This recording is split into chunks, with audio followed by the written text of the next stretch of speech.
नमस्कार, बहुत स्वागत है आप सभी का आपके प्रोग्राम कहानी कुर्सी की में। मैं हूं सौरभ शर्मा आपके साथ। चारों मेहमान स्टूडियो में अजीत द्विवेदी जी हैं। सर बहुत स्वागत है आपका। हर्षवर्धन त्रिपाठी जी प्रोग्राम में आ चुके हैं, बहुत स्वागत आपका। प्रोफेसर संगीत रागी जी, सर स्वागत आपका भी। और समीर चौगांवकर जी, सर बहुत स्वागत आपका भी।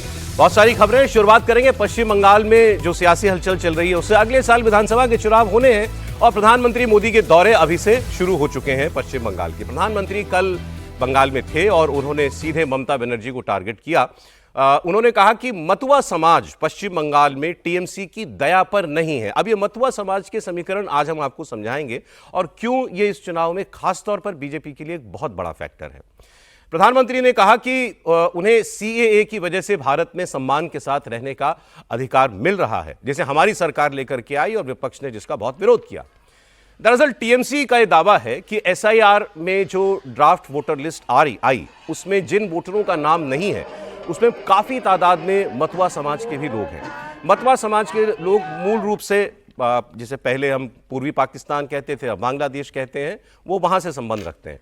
बीजेपी के लिए अहम माने जाने वाले इस मतुआ समुदाय के वोट में बहुत सारे ऐसे इलाके जहां उनकी बहुलता है इस समुदाय की, वहां बहुत नाम कटे हैं और यह बीजेपी के लिए एक चिंता की बात है। जैसे दक्षिण 24 परगना की कस्बा सीट में लगभग 18% वोट कट गए। सोनारपुर दक्षिण सीट से 11.29% नाम काट दिए गए हैं। उत्तर 24 परगना के बनगांव उत्तर में 9.71% वोटरों का नाम कटा है। अब अगर आप इसको औसत वोट देखें जितने कटे हैं बंगाल में टोटल, तो वो कुल वोटर लिस्ट का लगभग 7.5% वोट कटा है। उसके साथ आप इसकी तुलना कीजिए तो कितना वोट यहां जा रहा है, 20% वोट ऐसे इलाकों में कटा है जहां पर मतुआ समाज के लोग ज्यादातर रहते हैं।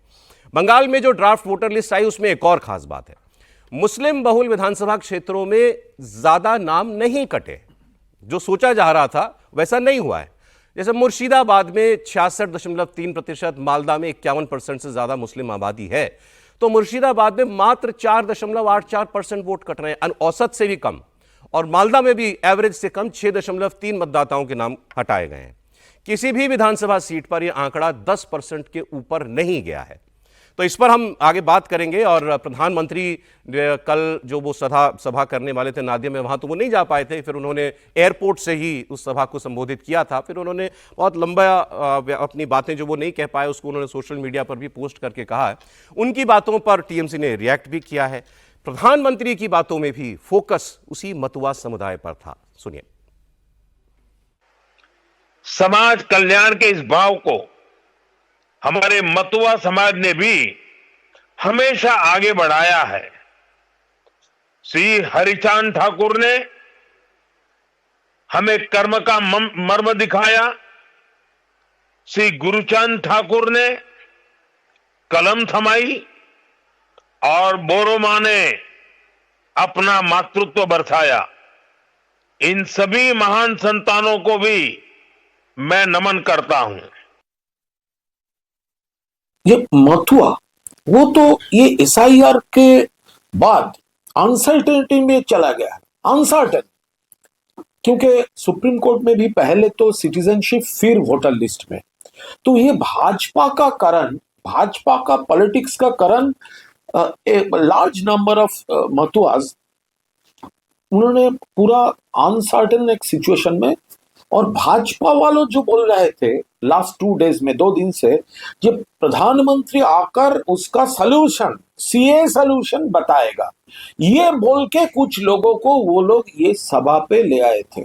और एक शब्द भी नरेंद्र मोदी जी नहीं बोला। प्रधानमंत्री किधर गए सलूशन, क्यों नहीं है सलूशन, अब वो लोग क्या करेंगे। मतुआ समाज को लेकर के अभी इससे पहले एसआईआर की जब प्रक्रिया शुरू ही हो रही थी तो उसकी एक पृष्ठभूमि भी है सियासी बयानबाजियों की। ममता बनर्जी उस वक्त ये कह रही थी मतुआ समाज के इलाकों में जाकर सभाएं करके कि एसआईआर में तुम्हारे नाम कट जाएंगे, ये तुमको विदेशी घोषित करेंगे और तुम्हारे नाम काट देंगे। ये डर वो दिखा रही थी। तो इस लिहाज से देखें तो वो बात आज शायद मतुआ समाज के लोग याद करें कि हमारे तो बहुत सारे नाम कट गए। और बीजेपी ये कह रही थी कि मतुआ समाज को डरने की कोई जरूरत नहीं है क्योंकि सीएए की प्रोटेक्शन उनको मिली हुई है। अगर वो बाहर से आए भी हुए हैं तो सीए अब देश का कानून है, उसके तहत वो भारत के नागरिक बन जाएंगे। लेकिन सभी लोग तो नागरिक नहीं बने वरना इतने वोट नहीं कटते, ये बात ठीक है। तो एक इसकी हम बात करेंगे। अब सवाल ये कि मतुआ समाज का वोट कितना है। अगर आप आबादी की बात करें तो पश्चिम बंगाल की आबादी मेरे ख्याल में 14-15 करोड़ होगी, नहीं 12 करोड़ मान लेते हैं। तो एक 3 से 4 करोड़ मैंने एक दो जगह एस्टिमेट ढूंढने की कोशिश की कि मतवा समाज के कितने लोग हैं, तो ये वेरी कर रही है आंकड़ा, कहीं 1 करोड़ बता रहा है, कोई 3 करोड़ बता रहा है, मतलब ऐसे भी दावे किए जा रहे हैं अलग अलग। मान लेते हैं चलिए 1 करोड़, 20 से 25% 17% के आसपास 17%, चलिए 17% निकाल लीजिए, 12 करोड़ का कितना होता है? नहीं, ये एक बड़ा, इसमें कैसे पता नहीं कह रहे हैं लोग हमको, जहाँ तक हमारी जानकारी है उसमें पश्चिम बंगाल की आबादी में टोटल 18-18.5% दलित हैं, और उस दलित आबादी में 18% मतुआ हैं। वो सबसे बड़ी दलित आबादी भी नहीं है वहाँ की, जो सबसे बड़ी दलित आबादी है वो राजवंशी हैं। जो पश्चिम बंगाल में दलित आबादी में टोटल 18-18.5% दलित हैं, उसमें जो बड़ी आबादी है 23% के करीब वो राजवंशी हैं, और 18% के करीब मतुआ। ये आंकड़ा कितना होना टोटल चाहिए? 18% का 18% मतलब 5% हुआ, 5% से कम हुआ, तो टोटल आबादी के 5% का मतलब हुआ, हम 12 करोड़ आबादी रखे तो 60 लाख मान ले, चलिए तभी बड़ी आबादी है। एक बड़ा 5% बिहार में 5% पासवान पर इतनी आबादी होती है, इतनी राजनीति है। अगर 5% मतुआ है, 4 एजेंसीज हैं, एनडीटीवी ने 2.5 करोड़ बताई है, दैनिक भास्कर ने 1 करोड़ 70 लाख बताई वही है, मैं कह रहा था आपसे, और जागरण ने 2 करोड़ 10 लाख बताई है मतुआ समुदाय। इसीलिए मैंने कहा था वो 1 करोड़ से 3 करोड़ के बीच दावा किया जा रहा है। 2011 का जो सेंसस है वो 9 करोड़ प्लस जनसंख्या आबादी बता रहा है बता वेस्ट बंगाल की, हम और 12 करोड़ 35 लाख लोग हाँ, मतुआ, बस 30 से 35 लाख 2011 का है। जनगणना तो क्या उसमें आंकड़ा है? कितना अब बढ़ अंदाजा- सकते हैं अब ये जागरण जनगणना का NDTV सेंसस काम क्या है। कर रहा है वो नहीं मामला, मतलब जो जनगणना का आंकड़ा है वो 9 टोटल करोड़ आबादी का 13 लाख 5% और है। 35 लाख। टोटल भाई, आबादी का तो 5% है। जो आप दोनों दावा कर रहे हैं उस हिसाब से तो ये 50 लाख प्लस समथिंग होना चाहिए। हाँ, वही लगभग उसी के इतने इतने कम होते हैं तो 5 मतुआ के सांसद बनते नहीं। भारतीय जनता पार्टी के 3 मतुआ सांसद बने, 8 मतुआ कमेटी के सांसद थोड़ी चलिए अच्छा, क्योंकि 35 लाख डेटा ये अब नहीं, अलग अलग एजेंसियों ने अलग अलग डेटा दिया, ये उससे नहीं होता है, सेंसस तो हुआ नहीं है। वो ऐसे मतुआ कम्युनिटी नहीं, डोमिनेट सब कर रहे हैं, ऐसा वहां से लड़ी सुनिए है। ना, देखिए इसमें इस बहस में पढ़ेंगे तो इसका हाँ, तो कोई अंत नहीं, क्योंकि सेंसस हुआ नहीं है तो हमको सेंसस- मालूम नहीं एग्जैक्ट सेंसस आबादी हुआ तो क्या है। तब भी 11 के सेंसस ठीक, का मान तो लिया आंकड़ा है मैं ही मैं ना। सहमत हूं आपकी बात से। अगर 11 का सेंसस इतना बता रहा है तो इससे ज्यादा नहीं होना चाहिए दावे, लेकिन फिर भी बहुत किए जा रहे हैं। लेकिन इस वोट से बीजेपी को बहुत उम्मीद थी। सवाल ये है और ये ममता बनर्जी को भी ये इस बात का डर था कि ये इस वोट का रुझान बीजेपी की तरफ हो सकता है। तो अब इस लिहाज से इस वोट की पिच पर, मतवा वोट की पिच पर ममता बनर्जी थोड़ी स्ट्रांग दिखाई देंगी। अब एक और मैं आपको जो उसका एनालिसिस हुआ वोटर ड्राफ्ट लिस्ट का बंगाल का, उसमें एक और बात पता चली कि जिन विधानसभा क्षेत्रों में हिंदी भाषी आबादी है ज्यादा, वहां बहुत नाम कटे हैं। टॉप 10 विधानसभा सीटों में से हटाए गए नामों में बड़ी संख्या में हिंदी भाषी लोगों के इलाके हैं। 15 से 36% तक वहां पर वोट कटे हैं। बंगाल में जहां बीजेपी मजबूत है, ये भी वही इलाके, वहां हिंदी भाषी वोटरों की संख्या ज्यादा है और वहां बहुत नाम कट गए। हावड़ा में 26.89, लगभग 27% वोट कट गए। पश्चिमी वर्धमान जिले की आसनसोल दक्षिण में लगभग 14.25% वोट कट गए। आसनसोल उत्तर में 15.25% वोट कटे हैं। उत्तर 24 परगना जिले की बैरकपुर सीट में 19% नाम हट गए हैं। जिन 10 विधानसभा सीटों में सबसे ज्यादा नाम कटे हैं उनमें कोलकाता की कई अहम सीटें शामिल हैं। जोरासांकू में 36% से ज्यादा, चौरंगी में 35% से ज्यादा, कोलकाता पोर्ट में 26% से ज्यादा। किसी कॉन्स्टिट्यूएंसी में कोई सारा वोट किसी एक दल का नहीं होता है, लेकिन इतना तो पता ही होता है कि भाई ये इलाके जो हैं ये इस पार्टी के अहम इलाके हैं। तो अब अगर हम इन दोनों ही ट्रेंड को देख लें, मतवा समाज भी और हिंदी भाषी भी, तो दोनों पर बीजेपी ज्यादा बैंक करती होगी। तो इस लिहाज से तो ये एसआईआर की चोट बीजेपी को पड़ती दिख रही है बंगाल में। बिल्कुल पड़ रही है। और ये देखिए, इसको आपने पहले कहा ना कि राजनीतिक बयानबाजी हुई थी, उस बयान को समझने की जरूरत है। ममता बनर्जी ने कहा कि मतुआ समाज के लोगों को विदेशी बताया जाएगा और इस आधार पर नाम कटेंगे। ये एक ऐसा डर दिखाया गया सौरभ जी कि सचमुच डरे मतुआ लोग। और जो बीजेपी ने कैंप्स लगाए, उन कैंप्स में ये कहा गया कि पहले आपको एक तो एक्सेप्ट करना होगा कि आप विदेशी हैं, और फिर सीए का फॉर्म भरना होगा, और सीए का फॉर्म भर के जब आप नागरिकता ले लेंगे तब आपको इनुमरेशन का फॉर्म भरना है वोटर बनने के लिए। ये तीनों प्रक्रिया चल रही थी उसमें, और बाजाबता एक के लिए 700 रुपए की फी और एक के लिए 1000 रुपए की फी, वो फी ली जा रही थी वहां। तो अब पहले तो मतुआ समाज के लोगों में ये डर हुआ कि अगर हम अपना ये रिवील करते हैं, हम जाकर के एक्सेप्ट करते हैं कि हम विदेशी हैं, तो पता नहीं वोटर बनेंगे कि नहीं बनेंगे, नागरिकता कहीं खतरे में न पड़ जाए।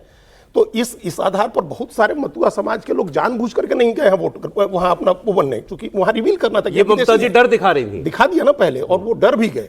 और बीजेपी ये भरोसा नहीं दिखा सकी जाकर के, जो भी पूरा इलाका है जो मतुआ समाज का है सौरभ जी, ये पूरा बंगाल का ईस्ट का जो इलाका है, बंगाल पूरब में जो बांग्लादेश से लगती हुई सीमा है और उत्तर तक, ऊपर नीचे से आप यहाँ से जो कलकत्ता के साथ सटे हुए जो इलाके हैं 24 नॉर्थ परगना और 24 साउथ परगना से लेकर के नादिया और ऊपर आप वहाँ तक जाइए कूच बिहार तक, जहाँ इनकी आबादी है मतुआ समाज की, वो सब बांग्लादेश से लगता हुआ बॉर्डर है। और ये डर दिखा दिया गया कि आपको विदेशी नागरिक बना दिया जाएगा जी।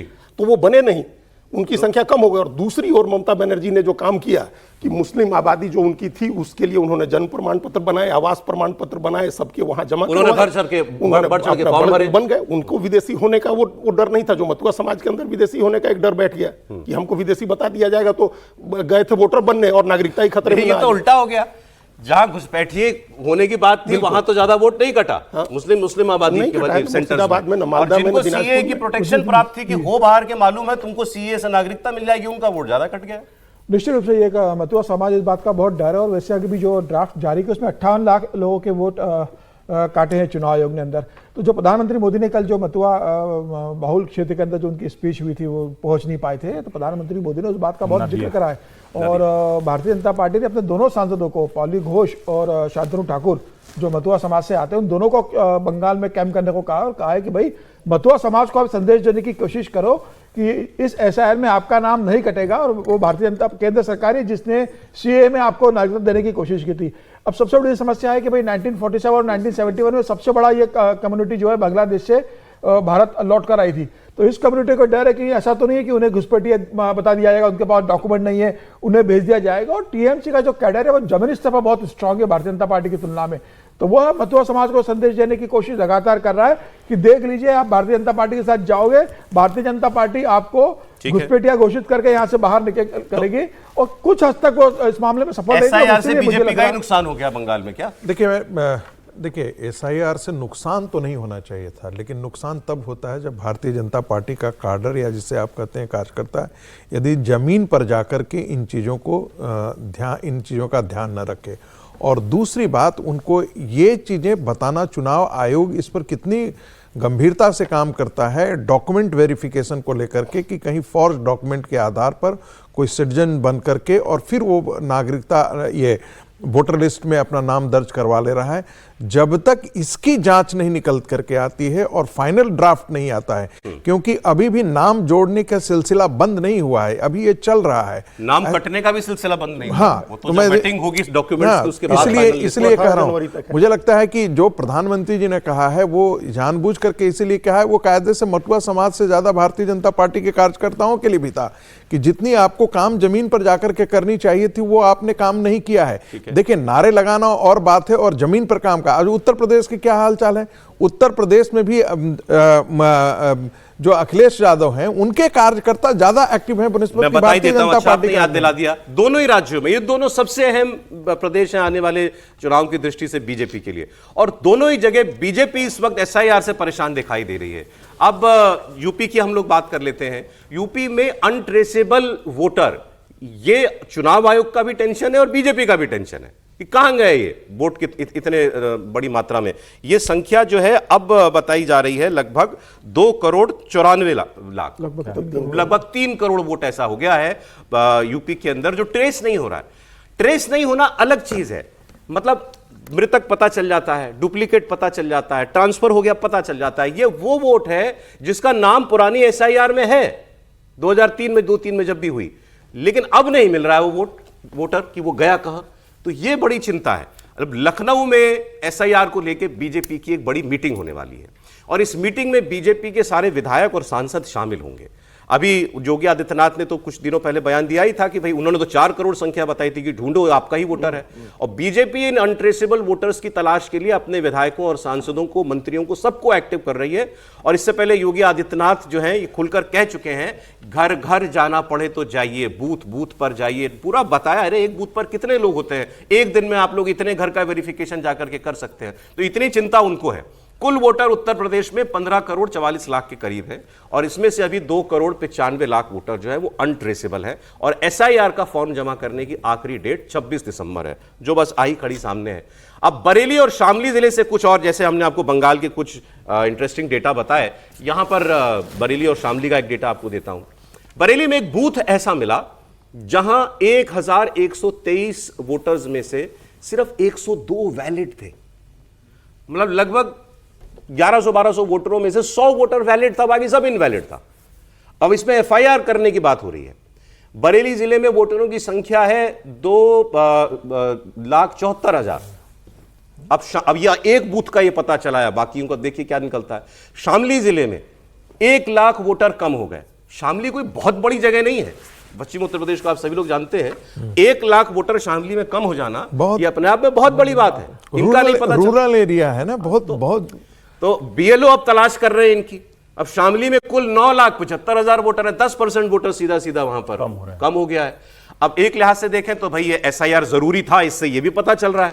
लेकिन चिंता की बात यह कि भाई इतना अगर उसके अंदर डेड वोट, फर्जी वोट था, तो फिर तो बाकी परेशान होने की बात है। ये नहीं, देखिए निश्चित तौर पर परेशान होने की बात है। और 20 वर्ष का समय किसी भी लोकतंत्र में, किसी भी, जब हम कहते हैं हम सबसे तेजी से बढ़ती जनसंख्या वाले देश रहे, अभी तो हम जाकर थोड़ा रुकना शुरू हुए हैं। तो इसका मतलब क्या हुआ कि जो फर्टिलिटी रेट रहा वो बढ़ा रियल। दूसरा क्या हुआ कि जब हम कहते हैं कि देश में 1,21,00,000 से अधिक लोग 70 के बाद चले आए, यानी 71 के बाद चले आए, तो कितने घुसपैठिए देश के किस हिस्से में, इसका पता लगाना कठिन। तीसरा जो महत्वपूर्ण है कि रणनीतिक तौर पर आज राहुल गांधी ये कह रहे हैं कि एक वोटर दूसरी जगह जाकर वोट कर सकता है। क्या इन जगहों पर मोबिलाइजेशन होता है क्या, कि पूरा का पूरा मोबिलाइजेशन हुआ, जो राहुल गांधी भी कहते रहे। वरना शामली जैसी जगह पर या बरेली जैसी जगह पर आप ये कहें कि इतने इतने वोटर गायब हो गए, ये थोड़ा कठिन है। मतुआ वाले में एक बात थोड़ा समझना होगा, ऐसा नहीं है मतुआ समाज का बड़ा वर्ग वो पहले आया है, इसको थोड़ा समझना पड़ेगा हमें। वो ऐसा नहीं है कि ठीक है ये कहा जा रहा है और ये माहौल भी बनाया जा रहा है, क्योंकि भारतीय जनता पार्टी वहां उतनी मजबूत नहीं है कि मतुआ का वोटर घट गया। मेरा ये मानना है कि मतुआ का वोटर उतना नहीं घटा है, क्योंकि हम तो ये इस अनुमान पर कह रहे हैं कि 54 लाख कम हो गया तो वही वाला हिस्सा ज्यादा होगा। कुछ उसमें से हो सकता है जो इस दौरान आया हो, लेकिन जब केंद्र सरकार बाकायदा सपोर्ट कर रही है, बाकायदा कह रही है कि सीए के तहत हम आपकी नागरिकता को भी सुरक्षित रखेंगे, तो मुझे नहीं लगता कि कोई भी इस समय बचकर भागेगा। वो तो चाहेगा कि इसी बहाने उसकी नागरिकता भी पक्की हो, इसी बहाने उसका वोटर भी पक्का हो जाए और वो पक्के तौर पर यहां का नागरिक हो जाए। जब प्रधानमंत्री आश्वासन देते हैं तो मुझे नहीं लगता कि इसमें अब मुश्किल क्या है। उत्तर प्रदेश में दूसरी मुश्किल है, बंगाल में दूसरी मुश्किल है। बंगाल में क्या है, कैडर ही नहीं है। अभी भी आपका जब विधानसभा का प्रत्याशी नहीं है, लोकसभा में कौन लड़ेगा, कब कहां चला जाएगा पता नहीं, इलाके में तो फिर वो कैडर नहीं ले जनता जाता। पार्टी। दूसरा उत्तर प्रदेश में क्या है, देखिए उत्तर प्रदेश में चूंकि नीचे तक संगठन सब दुरुस्त है, लेकिन सरकार और संगठन के बीच में तालमेल नहीं है, उसका जो दुष्परिणाम होता है। वरना सोचिए कि अब अगर ये कहा जा रहा है, जब अंतिम चरण में है, अरे सीरियस नोट पे कह रहा हूं, बहुत सीरियस नोट जैसे आगे आपने कहा बंगाल में कैडर नहीं है और यूपी में तालमेल नहीं है, बंगाल में कैडर नहीं है। बंगाल में नहीं, बंगाल में जो कह रहे हैं ना, बिल्कुल कह रहे हैं। जो इलाका है जिसे आप कुछ बिहार वाला इलाका जो आसाम की तरफ से मिलते जुलते आया है, या नादिया का इलाका है, वो नादिया का इलाका भी जो है वो पूरा बांग्लादेश बॉर्डर, उसमें भारतीय जनता पार्टी के कैडर जा ही नहीं रहे हैं। और जा इसलिए नहीं रहे हैं क्योंकि उनको डर है उनको वहीं पे मार न डाले। मैं फिर आपको बता रहा हूं, कई ऐसे मुस्लिम बहुल पॉकेट्स हैं जहां उनके बूथ तक जाने की उनकी हिम्मत नहीं है, उनको जाने ही नहीं दे रहा है।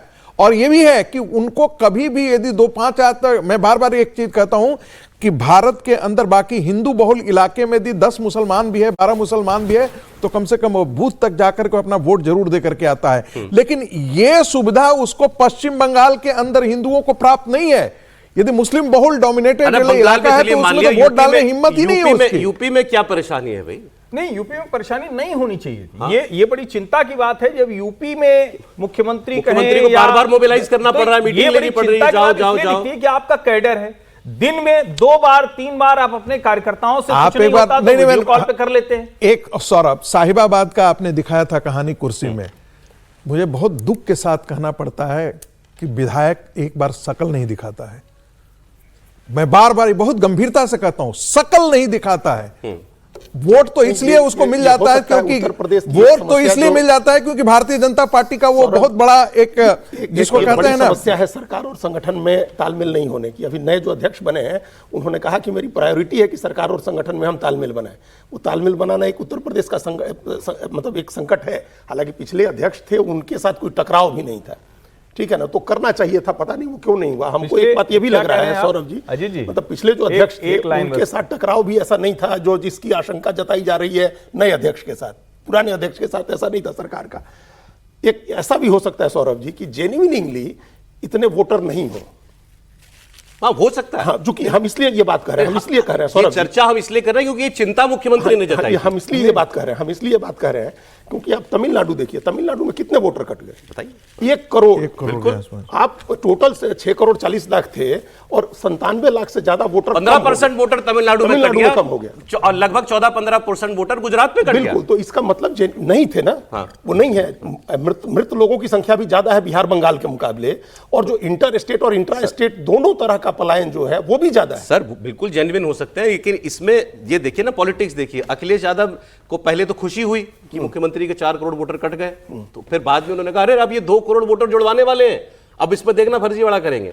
मतलब एसआईआर से डर भी है, और जब नहीं, उस पर पॉलिटिक्स होगी ना, पॉलिटिक्स कभी होगी। पक्के तौर एसआईआर से कोई डर नहीं हो सकता। एसआईआर बिल्कुल दुरुस्त चीज है। मैं बार बार एक बात कर रहा हूं, आपकी अपनी क्षमता नहीं है, आपकी अपनी ताकत नहीं है, आप अकर्मण्य कहीं हो गए हैं, तो उसका ठिकरा एसआईआर पर। बस एक बात मैं कह दूं, अजीत जी शायद कह रहे हैं कि पुराने अध्यक्ष से कोई नहीं था। अरे भैया, कोई तालमेल नहीं बना। तालमेल नहीं बना तो चौधरी टकराव और नहीं, हम योगी ये कह रहे हैं कि आदित्यनाथ के बीच में पूरा कार्यकाल अब बन जाएगा।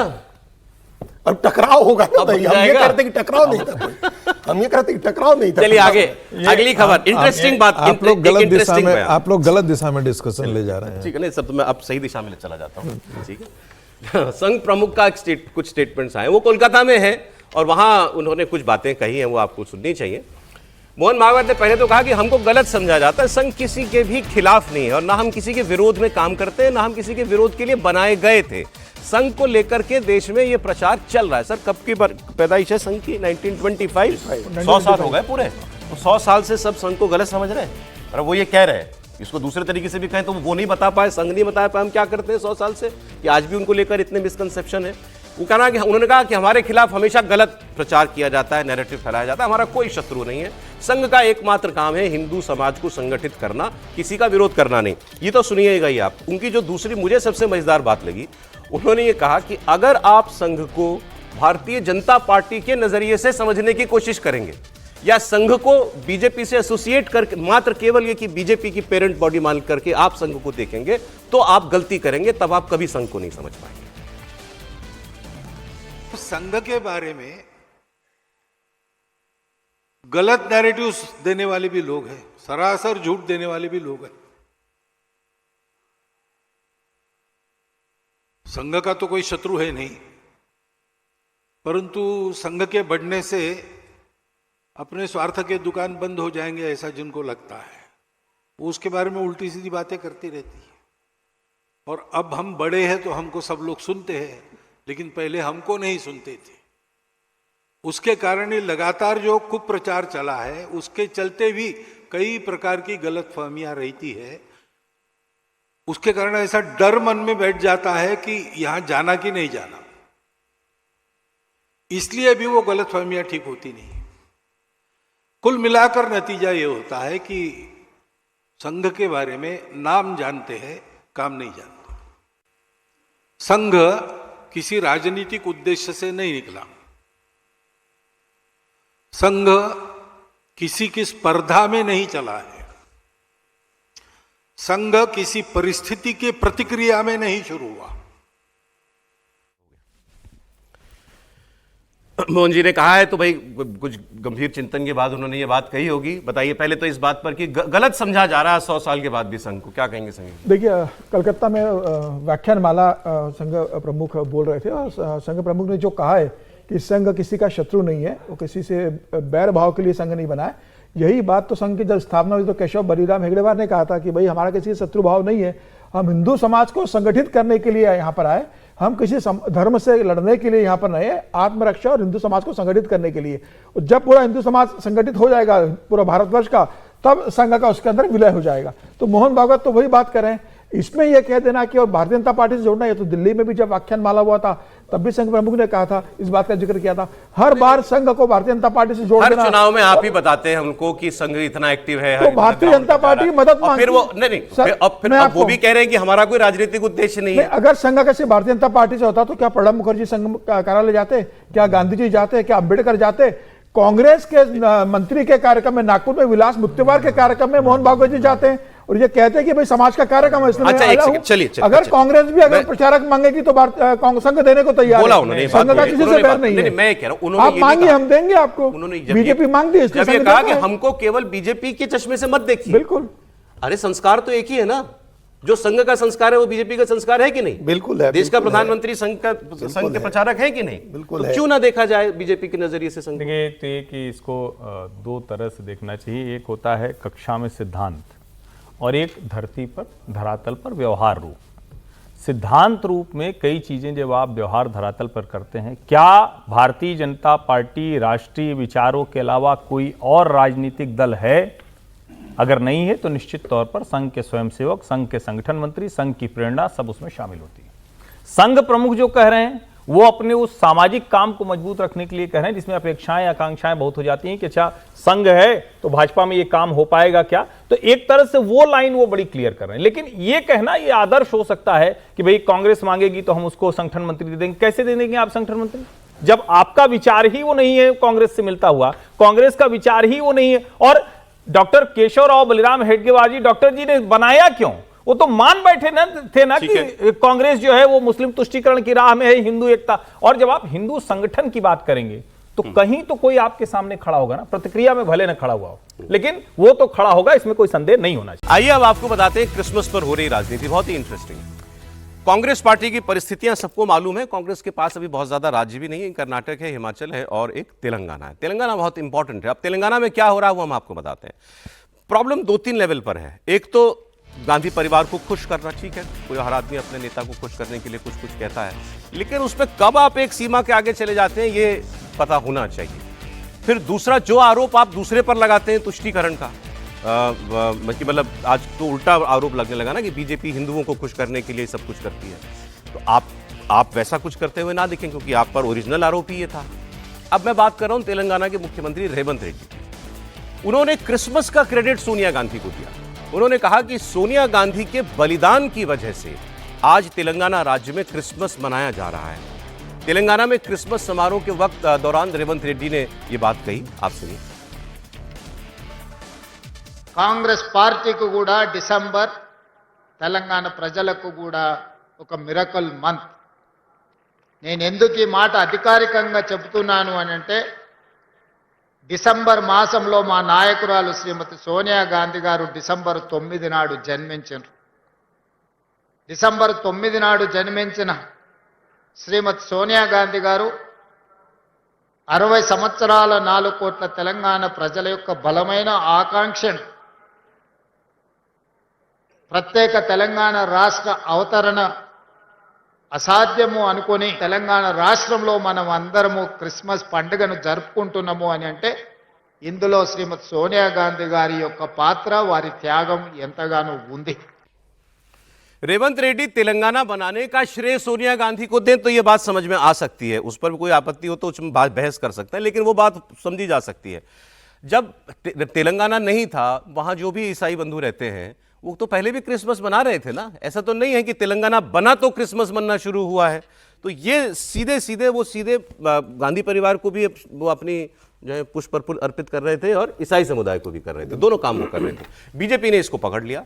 बीजेपी ने पलटवार करते हुए कहा कि ये तो ईसाई समुदाय का अपमान है, क्योंकि रेवंत रेड्डी चाटुकारिता की सारी सीमाएं पार कर चुके हैं। साइकोफेंसी कोई खेल होता तो उसमें Olympic gold medal Revanth Reddy ji को मिलता। रेवंत रेड्डी जी ने साइकोफेंसी और चाटुकारिता की सारी सीमाएं पार करके कहा है कि क्रिसमस इसलिए सेलिब्रेट किया जाता है क्योंकि सोनिया जी का सैक्रिफाइस था। मतलब अब जीसस क्राइस्ट का भी और क्रिश्चियन समुदाय का भी अपमान करेंगे ये। पहले उन्होंने कहा मुसलमान इसलिए जी सकते क्योंकि कांग्रेस है, फिर उन्होंने कहा कि इंदिरा जी राहुल जी के बारे में जो नहीं जानता उनको पीटेंगे। यही होता है जब परिवार की भक्ति करते हैं। अब ये बात आपने सुनी। चलिए पहले हम इसी पर बात कर रहे थे, फिर मैं आपको झारखंड के मुख्यमंत्री का बयान और तमिलनाडु के मुख्यमंत्री का बयान क्रिसमस पर ही वो मैं आपको सुनाऊंगा, उसमें भी काफी कुछ है चर्चा करने के लायक। लेकिन पहले प्रोफेसर साहब, सोनिया जी की वजह से तेलंगाना में क्रिसमस बन रहा है, मान रहे हैं, ये बोल रहे हैं। उन्होंने हमसे कहा, पूछा था अभी ब्रेक में, कहा था कि सोनिया जी ने क्या बलिदान किया। नहीं, भूमिका तो हो सकती है, बलिदान जैसा क्या है ये मुझे लगा, मन में आया। देखिए, ये तो आप मानेंगे ना कि जो वर्तमान कांग्रेस पार्टी है वो इंडियन नेशनल कांग्रेस पार्टी नहीं है। मैं उसको पूरी तरीके से मानता हूँ। ये इटालियन नेशनल कांग्रेस पार्टी है और स्वाभाविक तौर पे कि सोनिया गांधी के आने के बाद आप देखेंगे कि उसी के साथ YSR रेड्डी के समय यदि आप देखेंगे कि जो आंध्र प्रदेश है उसका बहुत बड़ा हिस्सा जो है, बहुत ज़्यादा मैसिव पैमाने पर जो है वो आपको क्रिश्चियनाइजेशन हुआ आंध्र प्रदेश। राजशेखर रेड्डी और उनकी फैमिली तो क्रिश्चियन हाँ, स्ट्रॉन्ग तो और बहुत ज़्यादा उन्होंने उस समय किया। तो इस रूप में आप कह सकते हैं कि जो क्रिश्चियनों की संख्या बढ़ी जो आंध्र प्रदेश के अंदर, उससे बाद में जो तेलंगाना निकल करके हुआ, तो कंट्रीब्यूशन तो एक्सेप्ट कर रहे हैं तो अच्छा ही है। लेकिन हाँ, हिंदुओं के बीच में इस प्रकार की भाषा मुझे थोड़ा सा कष्ट देता है और मुझे लगता है ये हिंदू समाज के लिए बहुत खतरनाक है। दूसरी तरफ आप जाकर के देखिए, नहीं, बधाई देने में कोई है, लेकिन इसमें कि सोनिया गांधी के कारण क्रिसमस मनाया जा रहा है। यानी कि सोनिया गांधी से पहले भारत में क्रिसमस नहीं मनाया जाता था और झारखंड का क्रिश्चियनाइजेशन तो हुआ ही है, वो कांग्रेस पार्टी ने ही कराया है। पूरा नॉर्थ ईस्ट जो है वो वेरियर एल्विन के हाथ में छोड़ दिया था पंडित नेहरू ने। झारखंड का भी क्रिश्चियनाइजेशन किया, तो इसमें कोई दो राय है क्या?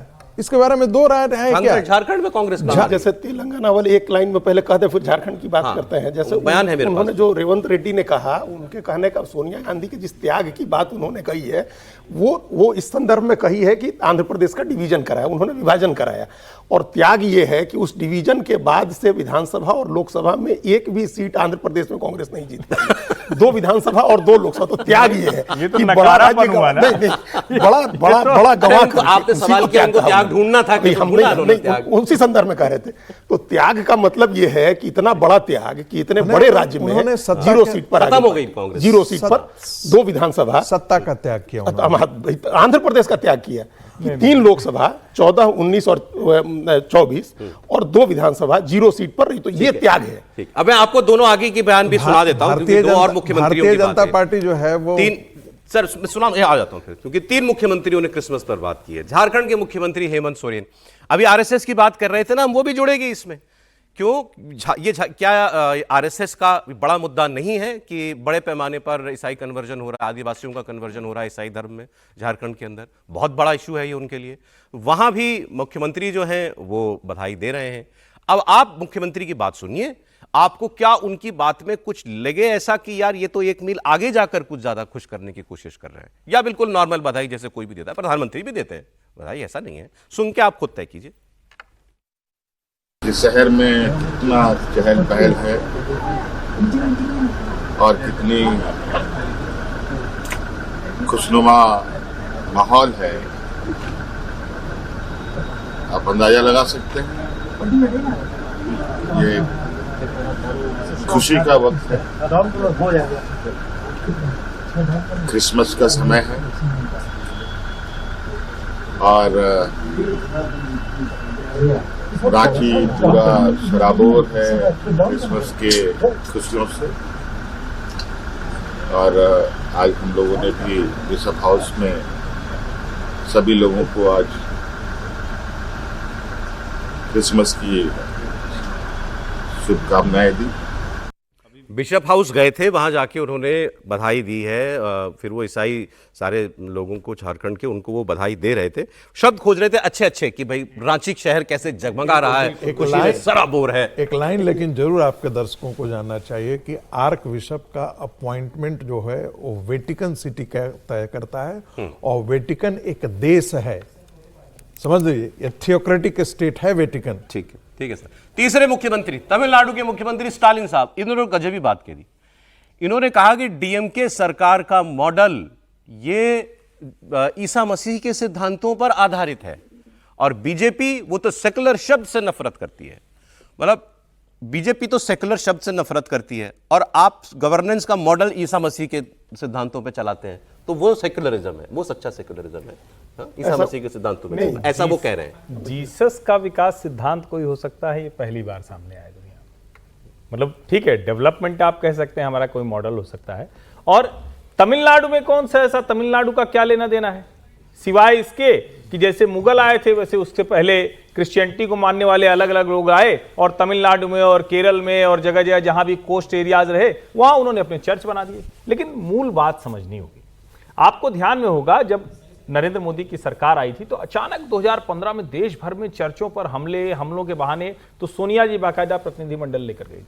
जब जगन मोहन रेड्डी के पिता वाईएस राजशेखर रेड्डी थे तो क्रिश्चियन कन्वर्जन कहा जाता है बहुत बड़ा, जो जगन मोहन के समय में भी हुआ, और आपको याद हो कि उनको कहा गया कि भाई वो कन्वर्ट हो गए, वो हैं कि नहीं।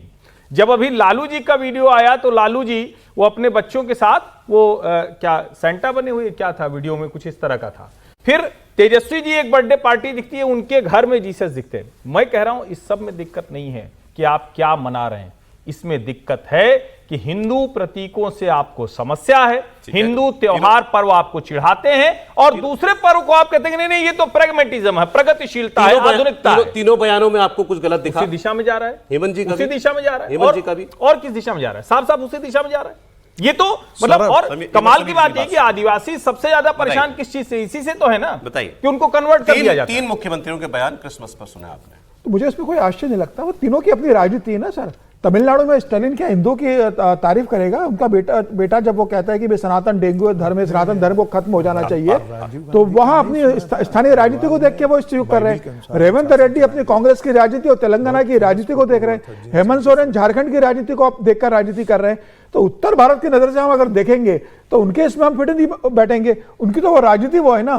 केरल के जो मुख्यमंत्री पिनराई विजयन, उनका भी कल बयान आया था इसी संदर्भ के अंदर, 25 दिसंबर को लेके, क्रिसमस को लेके। तो वो तो अपनी स्थानीय राजनीति, अपना वोट बैंक, अपने कैडर को चार्ज कर रहे हैं, वो उसकी राजनीति से कर रहे हैं। हिंदुत्व की राजनीति वो करना ही नहीं, वो द्रविड़ की राजनीति करते हैं। हिंदू का वहां का जो वोटर है उसे समझना चाहिए कि क्या वो डीएम के साथ रहना है या उसे भारतीय जनता पार्टी के साथ जुड़ना है। मैं सिर्फ एक लाइन जोड़ दूं कि जब राजीव गांधी जो है वो नॉर्थ ईस्ट में इलेक्शन कैंपेन में गए थे तो उनका बड़ा एक फोटो वायरल हुआ था। उस समय तो वायरल नहीं, सब चलता था। जींस और टी शर्ट में एजवाल की सड़कों पर वो घूमते हुए इलेक्शन कैंपेन कर रहे थे और कहा था जब कांग्रेस पार्टी यहाँ जीत करके आएगी तो बाइबिल के अनुसार यहाँ पर शासन चलाया जाएगा। तब भारतीय जनता पार्टी ने उसका बहुत बड़ा विरोध किया था। राजीव गांधी ने कहा था। अब देखिए दूसरी खबर जुड़ती है इस खबर से। वो सेकुलर हो जाता है। हाँ, बाइबिल के अनुसार चलाना सेकुलर होता है। ये भी रामायण और गीता के अनुसार चलाना सेकुलर ये भी सेकुलर, और कौन जो है धर्म की राजनीति करता है उसी से जुड़ी हुई खबर है। कल भी हमने इसकी चर्चा की थी। मद्रास हाईकोर्ट के जज जस्टिस GR स्वामीनाथन के खिलाफ विपक्षी सांसदों के महाभियोग का जो प्रस्ताव देश के जो उन्होंने लोकसभा में दिया है विपक्षी पार्टियों ने, उसके खिलाफ अब 36 पूर्व जजों ने बयान जारी किया है और इन्होंने खुले पत्र में कहा है कि इस महाभियोग के प्रस्ताव का कदम जजों पर राजनीतिक वैचारिक दबाव बनाने और उन्हें डराने की कोशिश है और अगर इस तरह की कोशिशों को आगे बढ़ने दिया गया तो ये लोकतंत्र और न्यायपालिका की स्वतंत्रता की जड़ों पर हमला होगा, क्योंकि लोकतंत्र में फैसलों की परीक्षा अपील और कानूनी समीक्षा से होती है, ना कि महाभियोग की धमकियों से। मामला आपको मालूम ही है, जस्टिस स्वामीनाथन ने 1 दिसंबर को एक मंदिर और दरगाह से जुड़े मामले में हिंदू पक्ष को यह फैसला दिया था, इतना ही निर्णय दिया था कि आप वहां दीप जला लें। ये मंदिर जो आप देख रहे हैं, बहुत डिटेल में नहीं जा रहा हूं, एक मंदिर, बहुत विशाल भव्य मंदिर है, वहां दीपोत्सव जैसा कुछ बनता है और वहां रोशनी होती है खूब, और उसके पास ही एक पहाड़ी पर वहां भी एक दीपक जलाने की परंपरा है। वहां एक दरगाह बन गई है। तो ये विवाद हो गया कि मंदिर का दीपक यहां ना जले। ये मामला अदालत के सामने गया। हाईकोर्ट ने कहा, जज साहब ने कहा कि परंपरा है, परंपरा निभानी चाहिए। तमिलनाडु की सरकार ने फिर भी नहीं उसकी इजाजत दी और वो और सपा और कांग्रेस सारे और शिवसेना UBTV तमाम सांसदों ने लोकसभा के स्पीकर को इन जज के इंपीचमेंट के लिए प्रस्ताव दे दिया है। अपील में नहीं गए। आपको फैसले से प्रॉब्लम है तो अपील में जाते हैं ना, अपील में नहीं गए, इंपीचमेंट में गए। तो वो 36 पूर्व जज उन्होंने यही बात कही कि न्यायिक समीक्षा करनी है तो अपील में होगी, बिल्कुल इंपीचमेंट में नहीं होगी। नहीं, ये तो पूरे ये जुडिशियरी पर अननेसेसरी जुडिशियरी को प्रेशराइज करने, उसको डराने, इंटिमिडेट करने का एक दाव है। इंपीचमेंट इसके लिए नहीं है। आपके एक जज ने, जो जस्टिस स्वामीनाथन ने फैसला दिया, ये जो तिरुपरानकुंदरम जो पहाड़ी है, और ये विवाद बहुत पुराना है, 13वीं सदी का है। वो सिकंदर जो की दरगाह है वहाँ, उस दरगाह को लेकर के कोई 600-700 साल से वो चल रहा है। उसके लिए वहाँ जमीन 1.33 एकड़ की जमीन का एक टुकड़ा अलग निकाला हुआ है। इस पर दीप जलाने की जो अनुमति दी उसके फैसले के खिलाफ अपील करनी थी, लेकिन जुडिशियरी को इंटिमिडेट करने के लिए, उस पर दबाव डालने के लिए इम्पीचमेंट का ये प्रस्ताव आया 107 लोगों ने। ये इतना अननेसेसरी था और इतना खराब प्रेसिडेंट इससे बन रहा है, इतनी खराब मिसाल इससे बन रही है।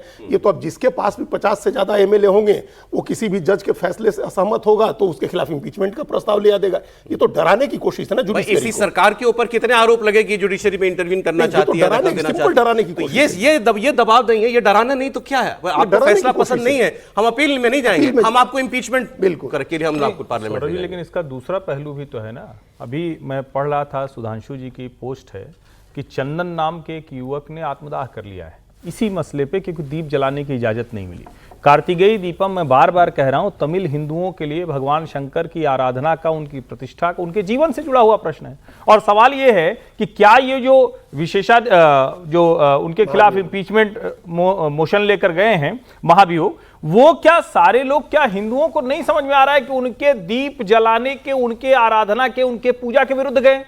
ये कौन समझा? 50 सांसद इस देश में लेकर आज भी आना आसान है क्या? और 3.27 वहां की पॉपुलेशन है, जिस जगह पर ये पहाड़ी है, और देश भर में क्रिश्चियन पॉपुलेशन कितनी है। और आप देखिए हमारे नेता क्या कुछ कर रहे हैं। अगर वही नेता कोई तिलक लगाकर कोई कुछ कर रहा है तो उसको कहते हैं अरे ये तो कम्युनलाइज हो गया, ये तो हिंदू फोबिया कर रहा है। तो आप हिंदुत्व और ISIS को जोड़ने लगते हैं। तमिलनाडु में स्टालिन की वो राजनीति हो सकती है क्या? लेकिन देश के हर नेता की राजनीति है। और मैं तो कह रहा हूं ठीक है, चुनाव भले हार गए, लेकिन क्या तेजस्वी और लालू जी की राजनीति है? क्या ये झारखंड में हेमंत सोरेन की राजनीति हो सकती है, जहां बिरसा मुंडा जनेऊ धारण करके अंग्रेजों के खिलाफ लड़ते हैं और अपनी मां से कहते हैं कि मेरे पिता ने नई लड़ाई लड़ी होगी, मैं वो लड़ाई लड़ूंगा, क्योंकि हिंदुओं का, इस देश के जो जनजातीय समाज है, इस देश का जो मूल समाज है, उसकी लड़ाई हमें लड़नी है। तो क्या इसकी बात कौन करेगा? वरना 50 सांसद इतना आसान है क्या इस देश में? अभी आया नहीं बयान में आपको, वो नहीं तो अगली खबर में आपको बताता। वो जो मुख्यमंत्री नीतीश कुमार जी वाला विवाद चल रहा है ना, हिजाब खींचने वाला, उसमें गवर्नर आरिफ मोहम्मद खान साहब का एक स्टेटमेंट आया, तो मैं उसका वेट कर रहा हूं। उससे पहले आपको एक खबर बता देता हूं, और इंटरेस्टिंग खबर है ये भी। विदेश मंत्री डॉक्टर एस जयशंकर हाजिर जवाबी के लिए जाने जाते हैं। कल एक कार्यक्रम में थे और ऑडियंस उनसे सवाल पूछ रही थी, वो जवाब दे रहे थे। तो एक सवाल उनसे पूछा गया कि क्या देश के लिए जयशंकर काफी है? सवाल था, क्या देश के लिए आप जैसा एक व्यक्ति काफी है, या आप जैसे और बहुत लोग होने चाहिए? अब इस पर क्या जवाब देते हो? ये बड़ा फंसने वाला जवाब है कि आपकी तारीफ में एक सवाल पूछा जा रहा है, लेकिन मैं हर राजनीति में तारीफ ग्रहण करना भी इतना आसान नहीं होता, तारीफ करनी होती है, नहीं? तो उन्होंने कैसे बचे वो इससे कैसे बचे? लैंड माइन से बचे वो? सवाल पूछने के लिए वो तारीफ वाले जयशंकर जी के लिए रहे होंगे, वो उन्होंने बताया होगा। सुनिए जयशंकर जी का जवाब। As India is a developing country, right, and we are working with lots of countries, so having issues with US, China, and neighboring countries, right? So just want to ask that only one Jai Shankar is complete for India, or are we preparing for many Jai Shankar for India? Look, you asked your question was a wrong question. You actually should have asked me, there is one Modi. Yeah. So that was the question you should have asked me, because ultimately जो diplomat होते ना, even after all Shri Hanuman finally serves. So bear it in mind. Look, you have countries are defined by leaders, countries are defined by vision. There are people who execute it. Jaishankar जी तो IFS अफसर थे, bureaucrat थे, अब वो नेता बन गए। क्यों सर बन गए? नहीं, मुझे लगता है कि जो वो बात कह रहे हैं वो बात सही है कि भाई जो विदेश मंत्री का क्या काम होता है, विदेश मंत्री जो भारत सरकार की विदेश नीति होती है उसको संचालित। एक समय जब पंडित नेहरू प्रधानमंत्री थे तो उस समय माना जाता था कि बेशक उस समय फॉरेन मिनिस्टर हुआ करते थे, लेकिन फॉरेन जो पॉलिसी जो है वो पंडित नेहरू ही तय करते थे। और यही कारण था कि यहाँ जम्मू एंड कश्मीर तक के सवाल पर सरदार पटेल से उनका झगड़ा ही इस बात के लिए हो गया था। उन्होंने कहा ये फाइल आप हमको दे दीजिए, क्योंकि ये इंटरनल मामला नहीं है, इसमें तो विदेश के मामला भी है, इसमें तो जयशंकर जी यही कह के बच रहे हैं, मैं कौन हूं? मोदी जी हैं जो बच नहीं रहे हैं। उन्होंने बहुत साफ कहा कि भाई प्रधानमंत्री मोदी ने जो विदेश नीति तय की है उसको हम एग्जीक्यूट कर रहे हैं। हाँ, कुछ बोल रहे थे इस पे आप, फिर देखिए मनुस्मृति में 4 पंक्तियां हैं। दूतम चैव प्रकुर्वीत सर्वशास्त्र विशारदम इंगिता कार्य चेष्टज्ञम शुचिम दक्षम कुलोद्धतम। इसका अर्थ क्या है? 2 पंक्तियां और उसको छोड़ देता हूं। शास्त्र में पारंगत हो, लेकिन असली बात क्या है? इंगित इशारे से मुख नेत्र के भाव और मन की चेष्टा भाव को समझ सकता हो। सच्चरित्र चतुर कुलीन हो उसे राजदूत बनाए, और जो सब तरह से कुशल वक्ता हो ऐसा राजदूत राजा को प्रशंसनीय होता है। मनुस्मृति। आज आप ट्रोल होने के लिए तय कर लिए हैं। मनुस्मृति कोट कर रहे हैं। मैं तो श्लोक के साथ अगले वो जो विवाद जो अब शायद खत्म हो जाए, बिहार वाला हिजाब वाला विवाद, मुख्यमंत्री ने एक बच्ची का जो हिजाब नीचे करके पूछा ये क्या है, उसको नियुक्ति पत्र बांट रहे थे। अब वो नौकरी ज्वाइन करने जब वाली है, ऐसी खबरें हैं। अब इस पर बहुत प्रतिक्रियाएं क्योंकि आ चुकी हैं, बहुत पीटा गया नीतीश कुमार जी को इसके लिए बयानों में। तो गवर्नर आरिफ मोहम्मद खान, उन्होंने कहा कि भाई ये तो मेरे लिए तो यही सबसे खराब बात है कि आप इसको विवाद कह रहे हैं। विवाद है ही नहीं, बाप बेटी के रिश्ते में कैसा विवाद हो सकता है? तो पिता पुत्री का रिश्ता था। सुनिए। ये विवाद की बात है, आप लोगों ने विवाद बनाया, ये विवाद की बात है। बाप बेटी का मामला विवाद होता, ये कोई बात हुई? ऐसा नहीं होना चाहिए, ये गलत बात है। अरे वो बेटी है वो मुख्यमंत्री मैं मुख्यमंत्री का डिफेंस नहीं कर रहा हूँ, पर वो आदमी अपनी बेटी समझता है सबको, या क्या समझता है? अरे ऐसा नहीं करना चाहिए। मुझे बड़ा दुख हुआ ये विवाद कहना ही मुझे दुख देता है। आरिफ मोहम्मद खान साहब एक्चुअली कहना तो ये चाह रहे थे कि मैं मुख्यमंत्री का बचाव कर नहीं पा रहा हूं, लेकिन बाप बेटी का रिश्ता है। नहीं, ये बात ठीक है, वो अपना कह रहे थे कि बाप बेटी की तरह देखिए, हालांकि ये कोई बचाव नहीं होगा, ये तर्क भी कोई बचाव नहीं है। उन्होंने जो किया है उसको जस्टिफाई नहीं किया जा सकता है, लेकिन जो विवाद जिस रूप में विवाद बढ़ा है उसको भी सही नहीं कर सकते। ये विवाद एक स्त्री के सम्मान का, उसके मर्यादा का उल्लंघन का है, इससे ज्यादा कुछ नहीं। बिल्कुल ठीक कह रहे हैं कि एक स्त्री की मर्यादा भंग हुई है, कि उसकी आपत्ति, उसकी अनुमति के बगैर आपने उसको हाथ लगाया, उसका बुर्का, उसका नकाब खींचा, इसके अलावा दूसरा कोई विवाद नहीं है। इस पूरे विवाद को जिस हिंदू मुस्लिम बाइनरी में देखा जा रहा है वो पूरी तरह से गलत है, सरासर गलत है। आप हिंदू मुस्लिम बाइनरी में नहीं देख सकते हैं, और न नीतीश कुमार को एक मुस्लिम विरोधी बता सकते हैं, न महिला विरोधी बता सकते हैं। ये जो बाइनरी सेट की जा रही है उस बाइनरी में देखा जा रहा है, इसलिए क्योंकि ये पूरा विवाद उसको पॉलिटिकल बनाया जा रहा है। उस स्त्री को अधिकार है कि वो जाकर के इस विवाद को मुख्यमंत्री नीतीश कुमार जी की कैपेसिटी या इनकैपेसिटी के तौर पे भी देखना चाहिए। नहीं, वो कोई नहीं देख रहा है, हम तो यही कह रहे हैं कि एक आदमी नहीं कह रहा है। देखिए, विपक्ष के लोग अगर देखें, ये बताइए, आरिफ भाई देश के सबसे प्रगतिशील मुसलमान है, बहुत विद्वान व्यक्ति है, मैं इनको सुनता हूं, हर बार लगता है और सुनूं, लेकिन वो मूल मुद्दे पर नहीं आए। वो कहते हैं कि चलिए उसको हिजाब नहीं पहन के आते।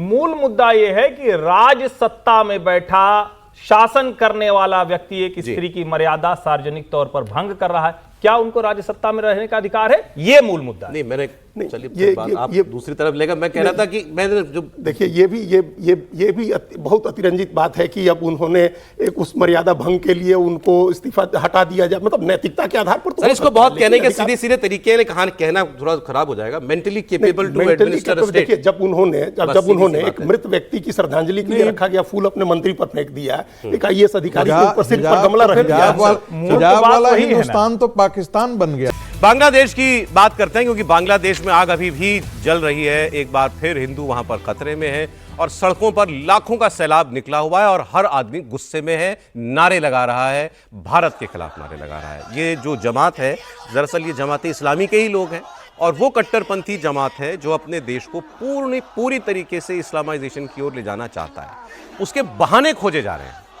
अब बहाना यह बन गया कि पिछले साल के तख्ता पलट में शामिल एक युवा नेता, उसकी गोली मारकर हत्या कर दी। इसमें किसी तरह भारत का एंगल खोजो, भारत का एंगल इसमें जबरदस्ती डालो, ताकि भारत को इसमें किसी तरह विलेन बनाया जा सके। और जो सरकार है वहां की, वो सब ये होने दे रही है। भारत ने इस पर एतराज जताया बाकायदा कि हम पर ऐसे आरोप आपके देश में लग रहे हैं जिसका कोई प्रमाण नहीं है, और यहां उनके राजदूत को बुला के कहा गया कि और इसका आपकी सरकार की तरफ से कोई खंडन भी नहीं किया जा रहा है। किसी देश के अंदर किसी दूसरे देश के ऊपर कोई आरोप लगाकर ऐसे लाखों लोग सड़क पर उतरने लगे तो सरकार की जवाबदेही है कि नहीं, उसमें कुछ बोले। बांग्लादेश की सरकार पूरी तरीके से खामोश है। फिर वो हिंदू लड़का जो है जिसको पीट कर मार डाला गया, दीपू दास, सब पीटा, फांसी दी, फिर जलाया, सब किया उसके साथ, सब कुछ किया उसके साथ। तो वो मुद्दा तो था ही। अभी अब कल एक खबर आई है, 7 साल की बच्ची को जिंदा जला दिया इसी भीड़ ने। 7 साल की बच्ची। गुस्सा था बीएनपी नेता के, एक नेता से। बीएनपी खालिदा शेख हसीना की पार्टी नहीं, खालिदा जिया की पार्टी। उनसे क्या बैर है भाई? तो उनकी पार्टी के नेता को घर को आग लगा दी, बच्ची घर के अंदर थी, जल के बढ़ गई, 2 बच्चियां गंभीर रूप से झुलसी हुई। और अब यह पता चल रहा है, आज अखबार में खबर थी कि पाकिस्तान की इसमें जो पाकिस्तानी हिडन हैंड है, अब वो ज़्यादा हिडन रह नहीं गया, वो क्लियर उसकी परतें आ रही हैं सामने। पाकिस्तान की शह पर ये हो रहा है और ये दरिंदगी है, इसके सिवाय और कुछ नहीं है। अपना ही देश जला रहे हैं, अपना ही देश फूंक रहे हैं बिना किसी मुद्दे के। अब इन्होंने 24 घंटे का अल्टीमेटम दिया है मोहम्मद यूनुस को कि वो उस्मान हादी के हत्यारों को 24 घंटे में हमारे सामने पेश करो। किसी सरकार को आज आप हॉस्टेज बना सकते हैं क्या? अरे एक मर्डर केस है और जितनी मेरी जानकारी है वो एक व्यक्ति तो पकड़ में है, उनकी पकड़ा गया है।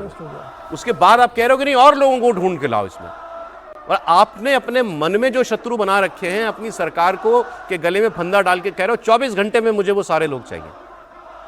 पाकिस्तान का एंगल की खबर ये आज थी कि पाकिस्तान का जो उच्चायोग है वहां पर, उसमें एक बाकायदा ISI का ढाका सेल बना हुआ है और इसको एक ब्रिगेडियर लेवल का अफसर जो है उनका, वो इसको हेड करता है। इसमें उसके अंडर कर्नल मेजर रैंक के भी हैं और इनकी जो खास प्लानिंग है, और ये भी था उसमें कि ये पहले नहीं एग्जिस्ट करता था ऐसा सेल, ये ISI उसको कमांड कर रहा है उस सेल को। उसका मोटिव इस वक्त एक ही है, किसी भी तरीके से जमाते इस्लामी को सत्ता में लाना। जो चुनाव होने वाले हैं उसमें जमाते इस्लामी को जीत दिलाना, और जमाते इस्लामी को जीत अपने दम पर पूरी तरह तब तक नहीं मिल सकती जब तक पूरे देश में कट्टरवाद की लहर ना उठ जाए। उसी के बेसिस पर वो सत्ता में आ सकते हैं। तभी तो ये BNP पे भी गुस्सा आपको दिख रहा है, वरना बांग्लादेश नेशनल पार्टी से क्या नाराजगी है? वो तो शेख हसीना की धुर विरोधी हैं, इन्हीं तो दोनों का झगड़ा रहता है हमेशा से, उनके ऊपर भी गुस्सा। तो ये केवल और केवल जमाते इस्लामी को प्रॉप अप करने की कोशिश है। अब आपको तस्वीर दिखाता हूं उस्मान हादी के जनाजे में जो भीड़ उमड़ी थी। कट्टरपंथी जमात ने एक बार फिर कैसे यहाँ हिंसा भड़काने की कोशिश की। 24 घंटे में 1,30,00,000 से ज़्यादा हिंदुओं पर ये अगले 24 घंटे बहुत भारी पड़ने वाले हैं। ढाका में भारत विरोधी बांग्लादेशी नेता उस्मान हादी को कल दफन कर दिया गया और उसके जनाजे में खुल्लम खुल्ला यूनुस सरकार को धमकियां दी जा रही थी। कुछ सुना दीजिए इसमें जो नारे लगे।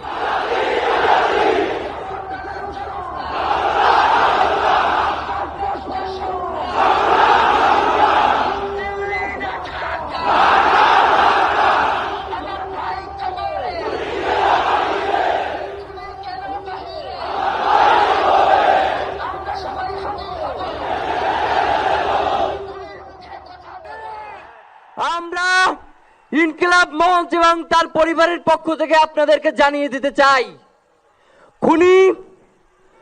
খুনের পরিকল্পনাকারী, খুনের সহায়তাকারী এবং পুরো খুনি চক্রকে বিচারের আওতায় নিয়ে আসতে হবে এবং আগামী 24 ঘন্টার মধ্যে স্বরাষ্ট্র উপদেষ্টা এবং সহকারী উপদেষ্টা খোদাবক্স তাদেরকে জনতার সম্মুখে এসে তারা এই খুনের ব্যাপারে গত এক সপ্তাহ ধরে কি পদক্ষেপ নিয়েছে তা জনসম্মুখে জানাতে হবে। যদি তারা জানাতে না পারে তাহলে তাদেরকে পদত্যাগের জন্য প্রস্তুত থাকতে হবে। আমরা ইনকিলাব মঞ্চ কোনোভাবেই শরীফ ওসমান হাদির রক্তকে বৃথা যেতে দেব না। আমরা ঘোষণা করতে চাই শরীফ ওসমান হাদির রক্তের মধ্য দিয়ে বাংলাদেশ ইনসাফ কায়েম হবে। আপনাদেরকে তিনি বারংবার বলেছেন। अब ये आदमी जो है भीड़ में, ये भीड़ ही है, भीड़ जो है अपने देश के गृह मंत्री को ये कह रही है हमारे सामने आओ और पिछले 7 दिनों में जब से गोली चली थी उस पर, उस्मान हादी पर, तुमने क्या क्या किया हमको बताओ।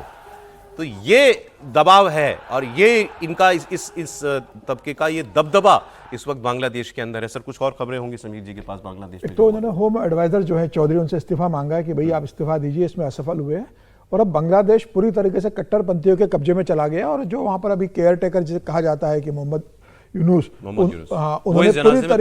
उन्होंने पूरी तरीके से कट्टरपंथियों के हवाले बांग्लादेश को कर दिया है। सेना और पुलिस को कहा है कि इनको जो मनमानी है इनको करने दीजिए। जिस तरीके से कल एक बेटे को जिंदा जला दिया, इसके अलावा अब तो हर 1 मिनट के अंदर ये चिंता है कि वहां जो हिंदू लोग परिवार रह रहे हैं बड़ी संख्या में, वो कैसे बचेंगे।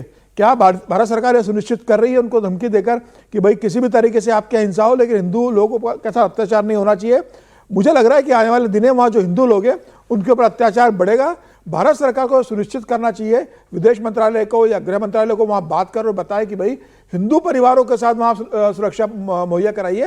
और ये तो अवामी लीग के लोगों को मार रहे हैं, बीएनपी के लोगों को मार रहे हैं, कट्टरपंथी ताकतों की सरकार आ रही है। तो वैसे ही हो रहा है जैसा जिन्ना के मुस्लिम लीग ने हिंदुओं के साथ किया था भारत के अंदर, वही ये जिन्ना मानसिकता के लोग, कट्टरपंथी लोग वहां हिंदुओं के साथ करने की तैयारी कर रहे हैं। अगर चुनाव होते हैं और चुनाव टालने की मुझे लगता है कोशिश की जा रही है, 12 फरवरी को अगर चुनाव होते हैं और कट्टरपंथी ताकत सत्ता में आती है तो हिंदुस्तान के जहां हिंदू लोग हैं उनका क्या होगा, जो बांग्लादेश के नागरिक है। मुझे उनकी चिंता ज्यादा है, सरकार को दिशा में दखल देना चाहिए। इसके पीछे दो मतलब किस्म की बातें की जा रही हैं। एक तो जैसे अभी हम लोग ने मैंने बोला कि जमात इस्लामी को किसी तरह पावर में लाना, ये आपको ज्यादा इस सब के पीछे हाथ लगता है। पाकिस्तान की हो सकता है कि इसमें कुछ वो हो, हैंड हुई। दूसरा कि मोहम्मद यूनुस खुद ही नहीं चाहता है कि चुनाव हो, तो अराजकता होने दो, देश में चुनाव टल जाएगा। देखिए ये दोनों बातें चल रही हैं, लेकिन एक बात मैं बात कर रहा हूँ, जनरल इरशाद जब सत्ता पलट करके शासन में आए थे तब से आप पूरे बांग्लादेश के इतिहास को देखिए ना, डेमोक्रेसी कब रहा था। डेमोक्रेसी तो यदि आप देखें, जिससे आप शेख हसीना के बारे में आप बात हैं, उसके बाद ही बांग्लादेश के अंदर सुरा। नहीं तो बौद्ध लोग चिटगांव हिल्स में उनको रोज मारा जाता था, वो सारे भाग करके कहाँ आ गए, कलकत्ता आ गए, त्रिपुरा आ करके बस गए हैं सारे। चिटगांव हिल्स से आपके सारे बुद्धिस्ट लोग तो भाग करके उनको मार करके वहां से भगा दिया गया था। तो कट्टरपंथियों के हाथों में बांग्लादेश पहले भी था, ऐसा नहीं था। आज से करीब 2 दशक 3 दशक पहले से वहां पर कट्टरपंथ वहां पर हावी हो रहा था। अब ये जो है, चूंकि शेख हसीना वहां से हट गई है, वो कंट्रोल करती थी, ताकत के सहारे कंट्रोल करती थी, एडमिनिस्ट्रेशन जो है उनके साथ खड़ा रहता था।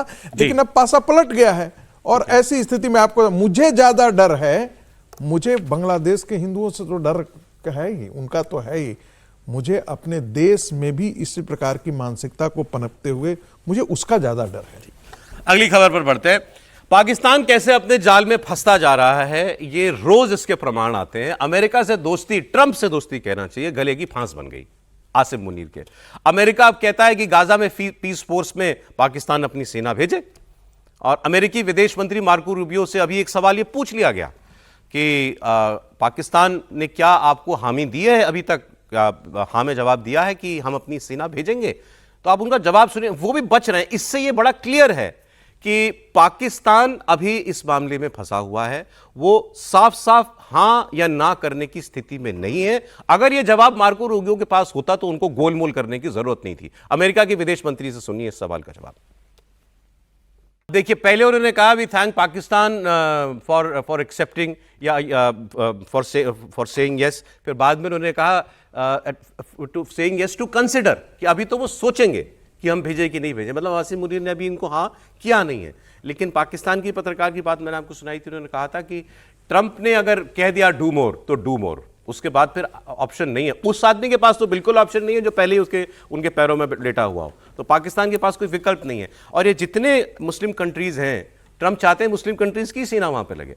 उनका वो ये कह रहे हैं कि हमसे ये उम्मीद आप ना करें कि हम हमास को कंट्रोल करेंगे वहां जाके, ये हम नहीं कर सकते। हमारे देश की जनता हमारे खिलाफ खड़ी हो जाएगी, क्योंकि हमारे देश में सारा प्रो गाजा माहौल है। और आप हमसे एक्सपेक्ट कीजिए कि हम हमास से लगड़ झड़ के उनका हथियार छुड़वाएंगे, तो ये तो हमसे ना हो पाएगा। अब तो ट्रंप पे कोई नया मोर्चा नहीं खोल रहे हैं वहाँ अपना, वो नहीं, उन्होंने एक पीस प्लान साइन कर लिया। शर्म शेख की बैठक आपको ध्यान होगी, और वहाँ पाकिस्तान के प्रधानमंत्री मौजूद थे शहबाज शरीफ, उन्होंने उस शर्म शेख पर उन्होंने सहमति दी हुई है। इसलिए अगर पीस फोर्स भेजने की बात है तो उनको भेजना है। ये बहुत ब्लैक एंड व्हाइट में नहीं है, ये थोड़ा कॉम्प्लेक्स मामला है। पाकिस्तान को अमेरिका की कई चीज़ों में मदद की ज़रूरत है। अगर वो भेजता है वहाँ तो एक स्ट्रेटेजिक फैसला होगा अगर पाकिस्तान अपनी सेना भेजता है, क्योंकि उसको बांग्लादेश में भी अमेरिका की मदद की ज़रूरत है। अमेरिका ने क्यों आंखें मूंद रखी है, संयुक्त राष्ट्र संघ ने क्यों आंखें मूंद रखी है? इतना अत्याचार अगर बांग्लादेश में हो रहा है तो क्यों सबने आंखें मूंद रखी है? भारत की तो जिम्मेदारी है, कहे भारत को तो पूरे मतलब विश्व मंच पर ये बातें उठानी चाहिए। भारत उस तरह से नहीं उठा पा रहा है, क्योंकि आप इस संकट को, इसके सारे आयामों को आप देखेंगे तो पता चलेगा कितना बड़ा संकट है।